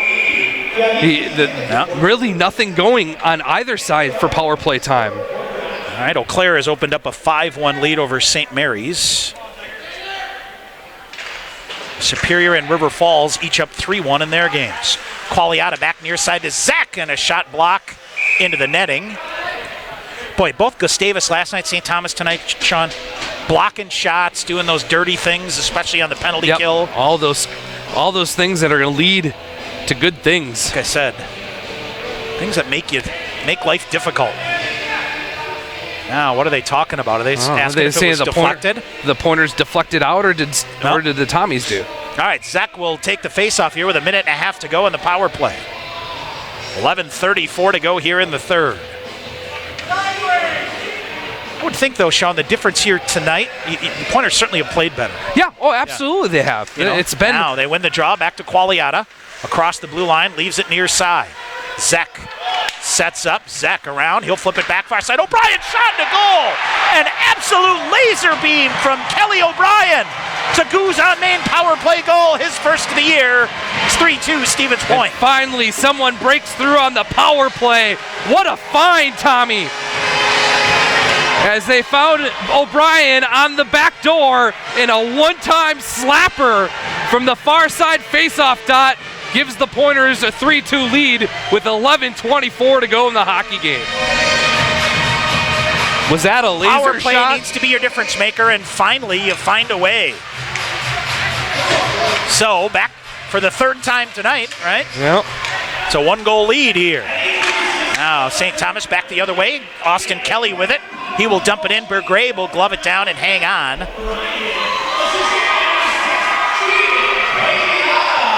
So it's O'Brien from Qualiata, all right? Yep. 8:36. On a Guzan Main power play goal for the Pointers. Long way to go here, my friend. 11:16 feels like forever. Off the draw, Jordan Fader rides it to Orgel. He'll set it deep. Too hot for Austin Kelly to handle. Fader feeds it back to Orgel, ahead and turned over. They were trying to get it back to Ashley. Jake Peterson sends it in. Here's Orgel with it again. Fader ahead to Northey, feeds it back just out of the reach of Austin Kelly. Fader took a cross check and rolled through it here in the near side. They got him too. Jordan Fader, and it's Sam Huff with a cross-checking call. And Stevens Point will go back to the Guzan Main power play. 10th penalty overall from St. Thomas here, Tommy. Oh my goodness, Huff will go for a cross-check, and the Pointers will go off to another power play. Well, now you can really make a difference.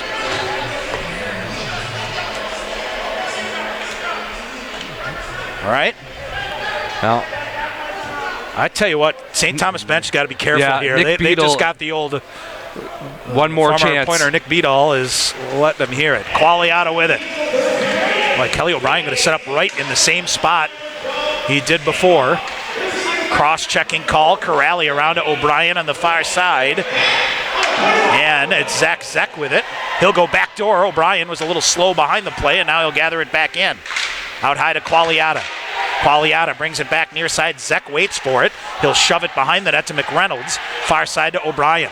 Boy, Kelly O'Brien's feeling it here. Shakes the defender, now spins off. Looks to bring it back high to Qualiata. He does. He's got to calm it down and reset. Feeds it to Zeck on the near side. They'll switch spots. Zeck will go. Zeck cutting now with O'Brien. They leave it to O'Brien out high. Kelly O'Brien, a shot. That's blocked. Comes right to Zeck in the far corner.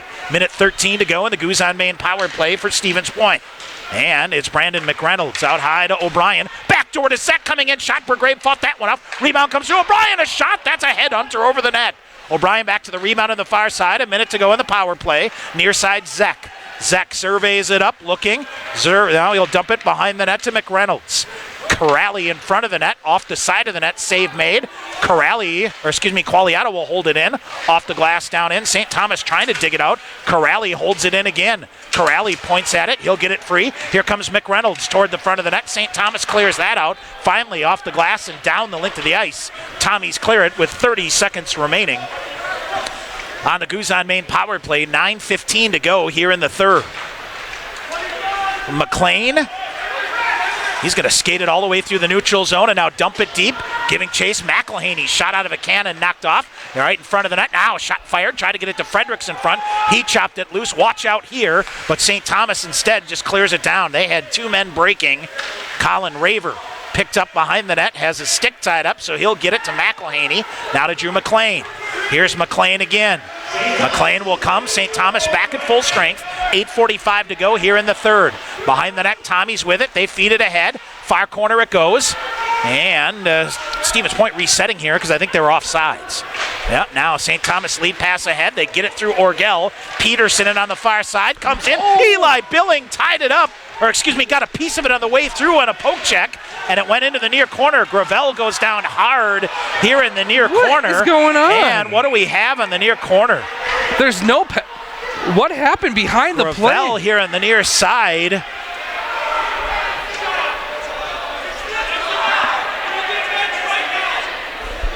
And Gravel is down. Colin Raver. He went into the boards awkwardly.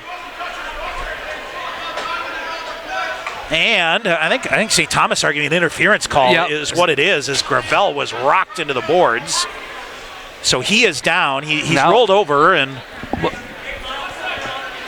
8:19 to go. Now here they're going to in bring the third. linesmen over here, Tommy. Watch out here. And what do we see? They're going to talk this over. Everything up for debate this weekend. 8:19 to go in the third, and a long discussion here. Jordan Watson will skate away. Brett Gravel is sitting up here, which is the good news. Yep, and he's getting up. And I wonder if he went in the boards funny and hurt his shoulder, Tommy. You know, it almost looks like shoulder, elbow, something like that as he went in. So 8:19 to go here in the third. And a face-off should come just outside the blue line here on the near side, right? Well, it should. I don't know if there's going to be a penalty or not. They're still talking. Yep. And when you're still talking, that's not good. Not good. We'll see. Oh, nope. Nothing. All right. Well, so they will come off here, and I just think they kind of came together, and he went awkwardly into the boards. But if you're Duke Besser, that's your best player. Yes, it is. You know, he's on a red hot start as well, Tom.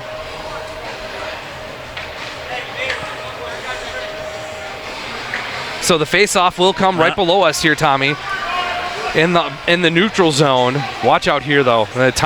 St. Thomas has had a chance to regroup. Their best player has been knocked out of the game. You hold on to your hats. Austin Kelly out here. Jordan Fader, Wilson Northey as well. All right, 8:19 to go. 3-2 Stevens Point at a face-off of the near side. Austin Kelly will dig it up. He'll go in. Chase after it. And Wilson Northey now after it. Oh, it hits the referee in the near corner. Out high, Corrali holds front. They whip it cross ice for St. Thomas. Raditic. Now it is Fader that kicks it out of the zone. Good job to clear it there. Collision there, comes back, Monahan. Hurry. Pointer's got to hurry on this change. Yep, they got to come. Far side they go. Ashley off the bench. And comes into the near corner. Coach Strong's got some work to do here for the final 7:45. Behind the net, Corrali took a shot. Billing will just reach out and chop it free to Ryan McKellar. McKellar sidesteps a check. Here's Kelly O'Brien near side. O'Brien comes in. He'll send it deep. Burgrabe with it out. And here comes St. Thomas back the other way. Zek gets a piece of it, chops it ahead. McKellar rolling puck. O'Brien after it on the far side. Kicked down by McKellar. Ryan McKellar behind the net to O'Brien. Coming through to the middle to Zek. Intercepted by St. Thomas. Good thought there. St. Thomas read that pretty well. Drew McLean with it now for Stevens Point. McLean lost it. Turnover. 2-on-1. Back the other way. Comes St. Thomas. Slashing call coming up here against Logan Fredericks. But you'll take it. Or a hooking call. Either way, you prevent basically a 2-on-none on Eli Billing. You'll take that penalty, Tom. Otherwise, Eli Billing is hung out to dry. Frederick thought he made a good play as he comes back to the bench. I'm not sure who they called, but it's going to be a power play opportunity for the Tommies. Yeah, Sean, Stevens Point has just won the WIC Volleyball Championship. Oh, awesome. In 5 sets with a 15-10 win in the 5th set. So they will go to the NCAA tournament for the 9th time and the first time since 2015. I believe Lindsay Coy, the Pointer women's volleyball coach, April Gale, having a big season as well.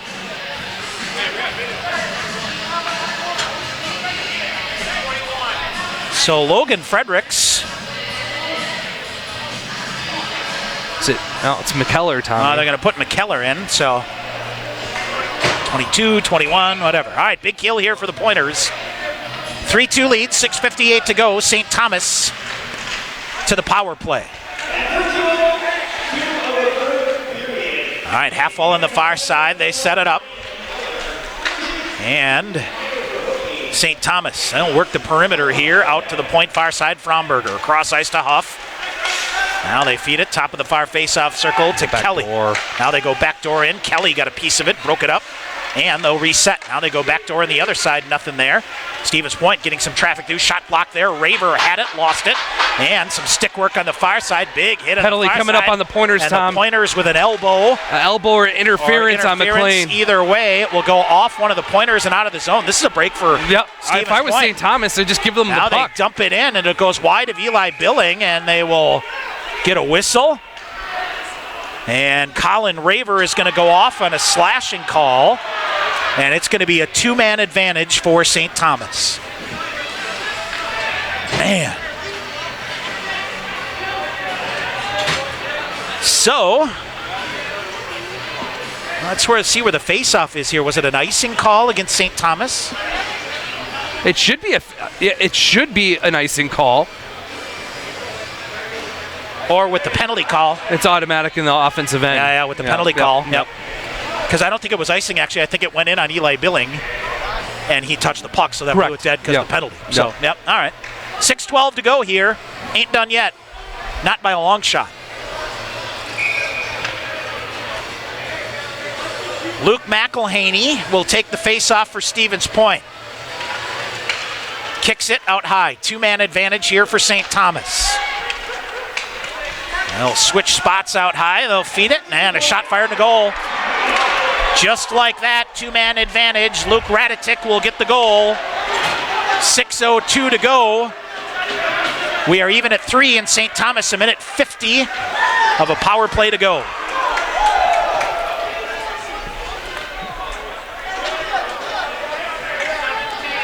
So 3.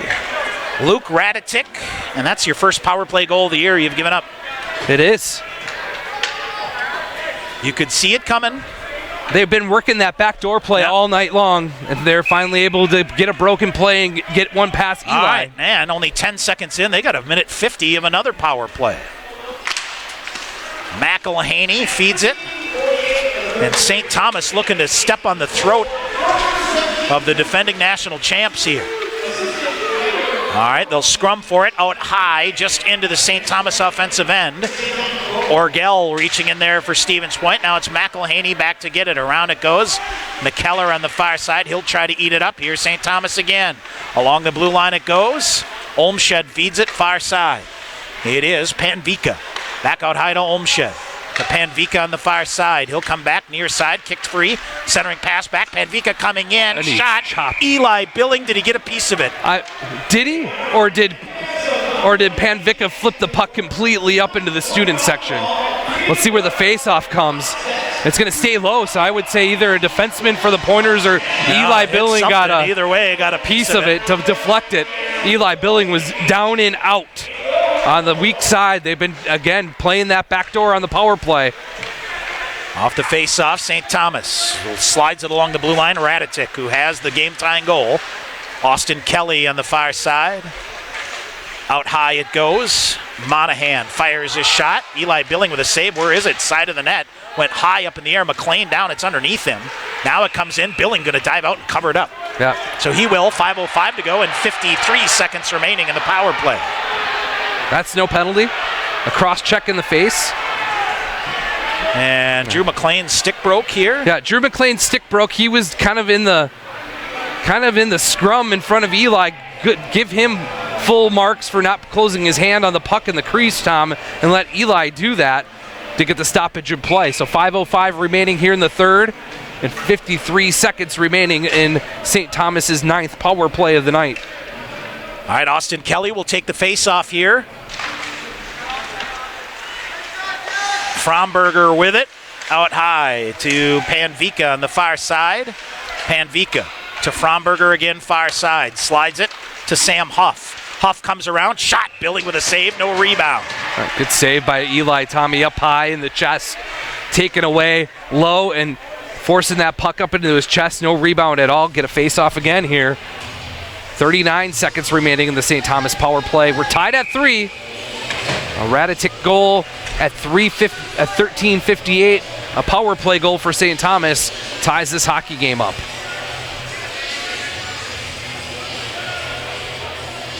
All right, face-off to the left side of Eli Billing. Wes Ashley wraps it around, and Zamboni door bounce holds it in the zone. Oh, man. All right, it's St. Thomas setting it up here. 25 seconds to go. A puck was going straight out of the zone. They jam it. Now right in front of the net. Billing got a piece of it. And thankfully, nobody there for the rebound. Shot through traffic. Hit Eli Billing. Never saw it. Able to clear it out. Good clear here for Stevens Point. 12 to go on the man advantage for St. Thomas. Panvika. He will send it deep and after it. St. Thomas looks to have the fresher legs here, Sean. McKellar will get to it for Stevens Point. Final seconds of the power play. 4:10 to go. We are back to even strength. Here's Luke McElhaney through. Whistle and it offsides. Just barely. 4:08 to go. We'll get a face-off just outside the zone on the far side.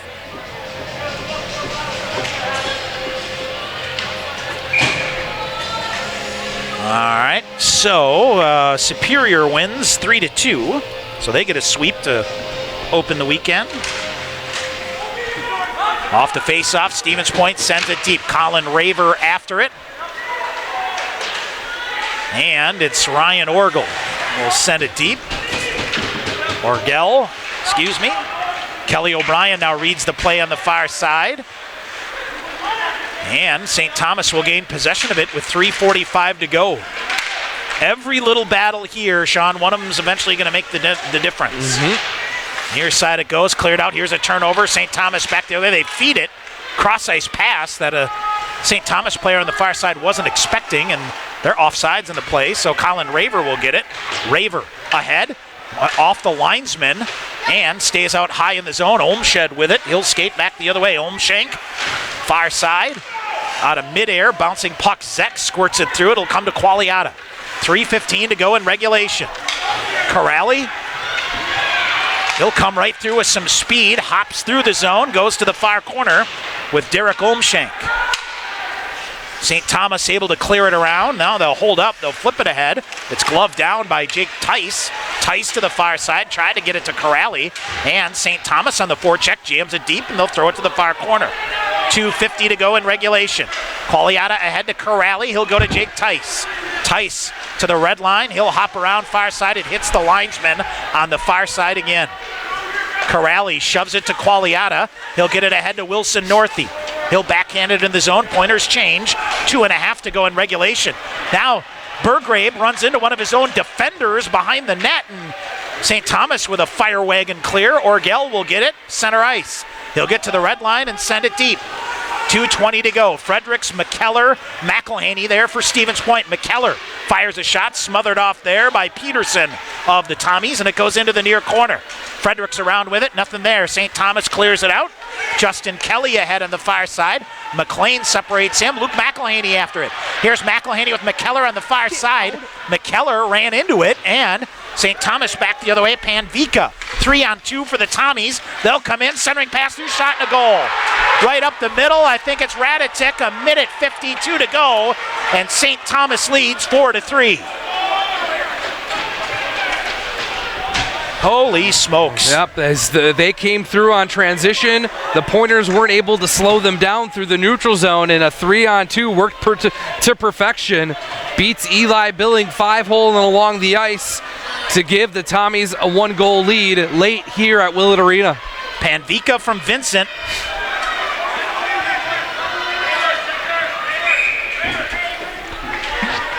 And 1:52 to go. So Stevens Point's going to take a timeout. And Sean, you could just feel that coming, you know?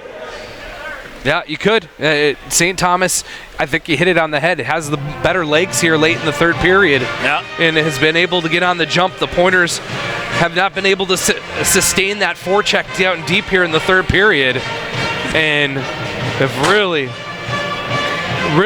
struggled to get the offense going besides on the power play. And St. Thomas gets a power play goal and now an even strength goal to give them the 1-goal lead. Johnny Panvika will get the assist. We will get the goal. Jack Vincent the assist at 18:08 of the third period. All right, Eau Claire, as we said before, has increased their lead to 5-1.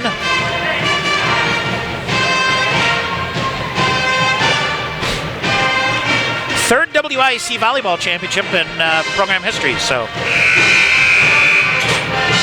minute 52 to go here, Sean. You got some time here. But there's plenty of time. It just, when do you pull Eli Billing? Yep. That's the next question. We'll keep an eye on that. All right, but so it starts with an offensive zone. It starts with a face-off win. Yep, and St. Thomas wins the draw. They feed it, sweep it in. Drew McLean throws it behind the net. Corrali. Ahead it goes. Colin Raver. Raver tries to get around a defender. Got stood up. Zek will go after it. Eli Billing to the bench for an extra attacker. It is Kelly O'Brien now to Colin Raver behind the net. Raver tried to come out. Here is McElhaney, the extra attacker. Minute and a half to go. Shot fired. Burgrave with a shot. Oh, went right through across the goal line and stayed out. Oh, boy, oh, boy. We get a whistle. It's an icing call here, Tom. An icing call here against St. Thomas. McElhaney with the shot that kind of short-sighted Burgrave. He made the save, and it hit and squirted and shot right through, right straight down the goal line and never went in. Minute 19 to go. Face off to the left side of Burgrave. Zek will take it. Extra attacker on for the Pointers. They throw it in front of the net. St. Thomas off the near wall, down the length of the ice. Corrali has to get there. He'll cycle back and get it, sheds a defender. 6-on-5. St. Thomas gets a stick on it again. McLean bouncing puck up near side. St. Thomas to center ice. It's Colin Raver with it. Raver got undressed, but they throw it right into McLean. Far side, here comes Zek. McElhaney to the front of the net. They get it to him. Backhanded shot, cleared. Zek with a shot. Burgrave with a save. Went through. McLean can't hold it in the near side. 47 seconds to go. Cross ice to Corrali. He loses the handle on it and sent in. Burgrave with it will calm it down. For St. Thomas, it's Fromberger. He'll try to clear it near side. McLean will get it. He'll skate in. Firing a shot. Redirected. Glove save. What a save by Cam Burgrave. As Colin Raver, Sean, I think got a piece of that puck as it went to the net. Yep. 33 seconds remaining. Yep, they may have gotten that deflection, Tommy, right at the last second. And Burgrave, with a great glove save, holds it up to show everybody. And we'll get another offensive zone faceoff. And now St. Thomas going to take a timeout? Look like it, but maybe not. We're going to keep going here. So Austin Kelly in to take this draw. Extra attacker still on for the Pointers. All right, it is scrummed down by Fredericks. Kicks it near side. Austin Kelly tried to clear it out. St. Thomas going to get it. They're going to flip it toward an empty net, but McLean busts it up. Last chance for the Pointers here as Austin Kelly will send it deep. Burgrave comes out. 18 seconds to go. Fredericks behind the net. Pointers jam it off on the near side. They'll look to center it. Kelly behind, throws it in front of the net, comes out down the length of the ice. It goes. This should be an icing call. Are they going to wave it off? Nope, it's an icing call. 6.5 seconds remaining. Got to win a draw and score. Yep. Bottom line. Win the draw forward and try to get it past Cam Burgrave. His face-off will come to the right side of the goaltender for St. Thomas. Oh. 6.5. Fromberger. What's going on? So Fromberger, I think, just got a misconduct penalty. So it is a bench minor against St. Thomas. So they got to pull somebody off the ice here, right?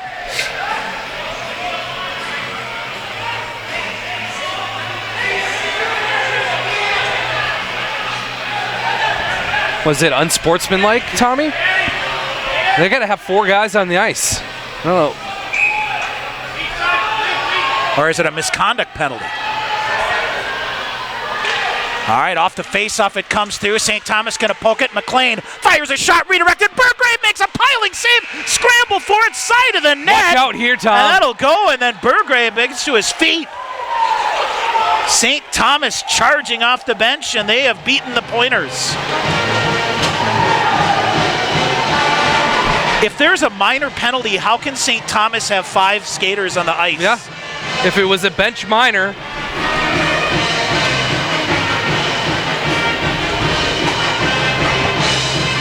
I tell you what, full marks to St. Thomas here. Yeah, they came in with the speed, Tom. They played the Pointers game tonight. Yeah. And had team speed. They're able to capitalize on the power play, and late in this hockey game is the difference. And a power play goal for St. Thomas wins the game, right? Mm-hmm. Yeah. So, take that back. Power play goal tied it. the game, yep. And even strength goal came back up. So, anyway. Holy man, what a weekend. Well, just got to get healthy here. Got to get healthy over a week. I mean. Yeah. And we will see. All right, we'll take a break. We will come back at our post-game show. St. Thomas beats Stevens Point by a score of 4-3 in another thriller. We'll come back and have more after this timeout. This is Pointers Hockey on the Pointers Sports Network. Stevens Point Orthopedics. Is this the new clinic that used to be the old clinic that's gone? Yes, sir. We are the old clinic. We just changed our name to Stevens Point Orthopedics. No more old one? No, sir. So how can you be the old one and the new one, too? How can I help you? Well, the old clinic did a great job giving me a new knee. Can this new clinic do the same thing with my old knee? Sir, we are the old one. Knee? No, clinic. And I'm sure you won't notice a difference in how well we'll take care of you. StevensPointOrtho.com. Formerly Klaczynski Clinic. Nothing's changed except the name. Really like the old one. Attention winter sports enthusiasts! The 31st annual Badger State Winter Games are now open for registration. Go to badgerstategames.org for information about our 24 winter events to compete in. Classic events like alpine, Nordic, curling, and figure skating. Anyone can compete. Hockey, snowmobiling, snowshoeing, and ski jumping. Participate in non-traditional events like fat tire bike racing, cornhole, and pickleball. Or how about e-games, CrossFit, or martial arts? Go to badgerstategames.org. The Badger State Games are for all ages with any type of athletic ability. Compete for gold, silver, and bronze medals in the sport you love and create traditions and memories to last a lifetime. Go to badgerstategames.org to register and like us on Facebook. The 31st annual Badger State Winter Games are brought to you by these proud sponsors: Marshfield Clinic, Habish, and Rotier, UW Stevens Point, Wausau, Central Wisconsin Sports Authority, and Sunrise Broadcasting. All right, back here at KB Will Arena, Tom Weaver, Sean McMahon, now joined by Pointers head coach Tyler Krieger. And, Coach, you got a shorthanded lineup here and a special teams battle from start to finish here tonight. This is another weird one. Well, I guess your thoughts here of, at times you controlled the play like you like to, but at times you struggled again, and at times you had to fight through things. And, this was a blender of a game here for your fellas tonight. Yeah. That's one way to put it. It wasn't a good effort for us from the start. It was more the same of yesterday, a little cleaner play, but still the same. Not energy on the bench. Nobody taking control of it, and we finally got it going a little bit late in the second with that goal, and then in the third period, I thought when we did get 5-on-5, I thought we were controlling the tempo of the play, but that's what we needed to do from the puck drop, and it was a little bit too late and scrambling back and forth, and we had a shortened lineup. Carter got called on a 5-minute penalty that was questionable at best. The reffing was questionable both ways, so it is what it is. I think you and Joe Besser can talk a lot about similarities here. It was what it was. Yeah, it is what it is, and you can't control it, and we need to do a good job of controlling our emotions. I thought in the first and second period we were too worried about the reffing, or too worried about chirping at the other team, and instead of worrying about ourselves and control what we can control, and just fighting through whatever situation presents itself. Can you talk a little bit about how you have to manage your bench with such a big special teams game? You and Ethan had your hands full in all sorts of situations that, 4-on-3 power plays, the long 5-minute, the 5-minute major. You guys got to mix the deck up a little bit and try to find the right matchups throughout those situations. Yeah, it's tough. It took the flow out of the game. There was minimal 5-on-5 play for stretches, and that's our game that we want to play. There's situations that you really don't work on in practice. 4-on-3 or even 5-on-3, they don't happen that often. So there are things this early in the season that we have bigger fish to fry to work on in practice. So it's tough, and we're missing some key guys out of the lineup that played in those situations. So it's guys that haven't got the reps in games before, and it's unfortunately for us in our situation without an AQ bid. It's something that we have to learn early. Heading down the road here, St. John's, Bethel, those are two heavy teams. Absolutely. Yeah, heavy, and, heavy. Yeah. I think we'll learn from last week. Last week we backed off the guys a little bit because they were body injuries and a little bit low on numbers, and we got to compete. It doesn't work for us that way. So even if we're playing with 12 guys, I mean, we're going to come to work on Monday and we got to set the tempo right away. The way we do anything is the way we do everything, and that's transparent in the way that we play on the weekend is how we practice. All right, Coach, you live for another weekend. Yeah. Get back at it, right? But say congrats to the volleyball team, too. I mean, they've got a big tournament team there, and they come a long way, and I think Lindsay and Maddie done a great job. So, I mean, we're excited to see them get a win and get the NCAA tournament back where they should be. That's good. So, thank you, Coach. Appreciate it. All right, Pointers coach here, Tyler Krieger. We'll take a break. We'll come back and wrap things up with a recap and get you some finals as well. Back here to wrap things up after this timeout here on the Pointers Sports Network. After the game or anytime, head into Goose on Main, downtown Stevens Point. Goose has 38 beers on tap. That's right, 38, including all of your favorites, an awesome selection of microbrews and craft beers featuring some of the finest beers brewed right here in Wisconsin. If you're hungry, you'll find out firsthand why Goose was voted the best burger and best fish fry in Portage County. Before or after Pointers hockey or anytime, stop into Goose on Main, just minutes away on Main Street, downtown Stevens Point. All right, back here at KB Willett Arena, our post-game show here on the Pointer Sports Network. Tell you what, I know Coach Krieger didn't like the result here, but when anytime you can go over the press box and grab your couple-month-old baby boy. Yeah, grab your little boy and head back off to the still locker awake, room. Still rocking away, so who knows here. All right, our quick recap here is, boy, this one was, holy smokes, all kinds of stuff, and I'm still confused at the end if it was a misconduct penalty or what they said was a bench minor. And if that's the case, St. Thomas took that final face-off with five players on the ice for 7 seconds. So, yeah, who knows? So we'll see. All right, Danny Corrali at 19:14 of the first period, his first of the year, from Luke McElhaney, made it 1-0 Stevens Point. St. Thomas in the beginning of the second period. First minute of play, Brett Gravel gets the goal, assisted by Sam Huff, and also by Johnny Panvica. 25 seconds in, we were tied at 1. St. Thomas took the lead at 8:44 of the second period as Derek Olmshank deflected it past Eli Billing on a shot from Brett Gravel, who labeled it toward the net. 8:44 of the second. Stevens Point came back then. Luke McElhaney, 18:49 of the second, his fifth of the year, from Zach Zeck and Wes Ashley. We were tied at 2. Kelly O'Brien on the Goose on Main power play at 8:36, his first of the year, from Stephen Qualiata. Gave Stevens Point the lead at 3-2, but St. Thomas then came back. Luke Raditic from Shane Monahan at 13:58 tied the game. Johnny Panvica wins the game at 18:08, assisted by Jack Vincent. 4-3 is your final score as St. Thomas improves to 2-1-1 overall. Stevens Point now 2-2. Shots 8-6 in favor of St. Thomas in that third period. So Stevens Point outshoots it 33-28. If the numbers here are correct, Stevens Point is 1 of 8 on the Goose on Main power play, while St. Thomas is 1 of 9. Holy smokes. I don't like that side of my score sheet that full time. That is a whole ton. I tell you what, full marks to Cam Bergrabe. Yep. As well. He made some big saves. Especially in the final moments. Eli Billing made a couple of big saves. I thought goaltending here was pretty good here tonight for a decent crowd here at KB Willett. Other finals from the WIAC. Eau Claire beats St. Mary's 5-2. It is River Falls beating Concordia, Minnesota 4-1, and Superior beats St. Olaf by a score of 3-2. And again, as Coach Krieger said, congratulations to the Pointer women's volleyball team. They win the WIAC title, and they are off to the NCAA tournament. Would imagine they'll find out tomorrow where they're headed next weekend. Man, they get that tournament done. 3 weeks. 3 weeks. 64 teams, 3 weeks. Good night. Good done. Done before Thanksgiving. Thank you very much. Get out of here. So, all right, next weekend, Friday night at St. John's, 7:15 our pregame, 7:30, 6:45. Our pregame coverage from Bethel on Saturday at 7 o'clock. We got to pick our Pointer Blue Line Club player of the game, Sean.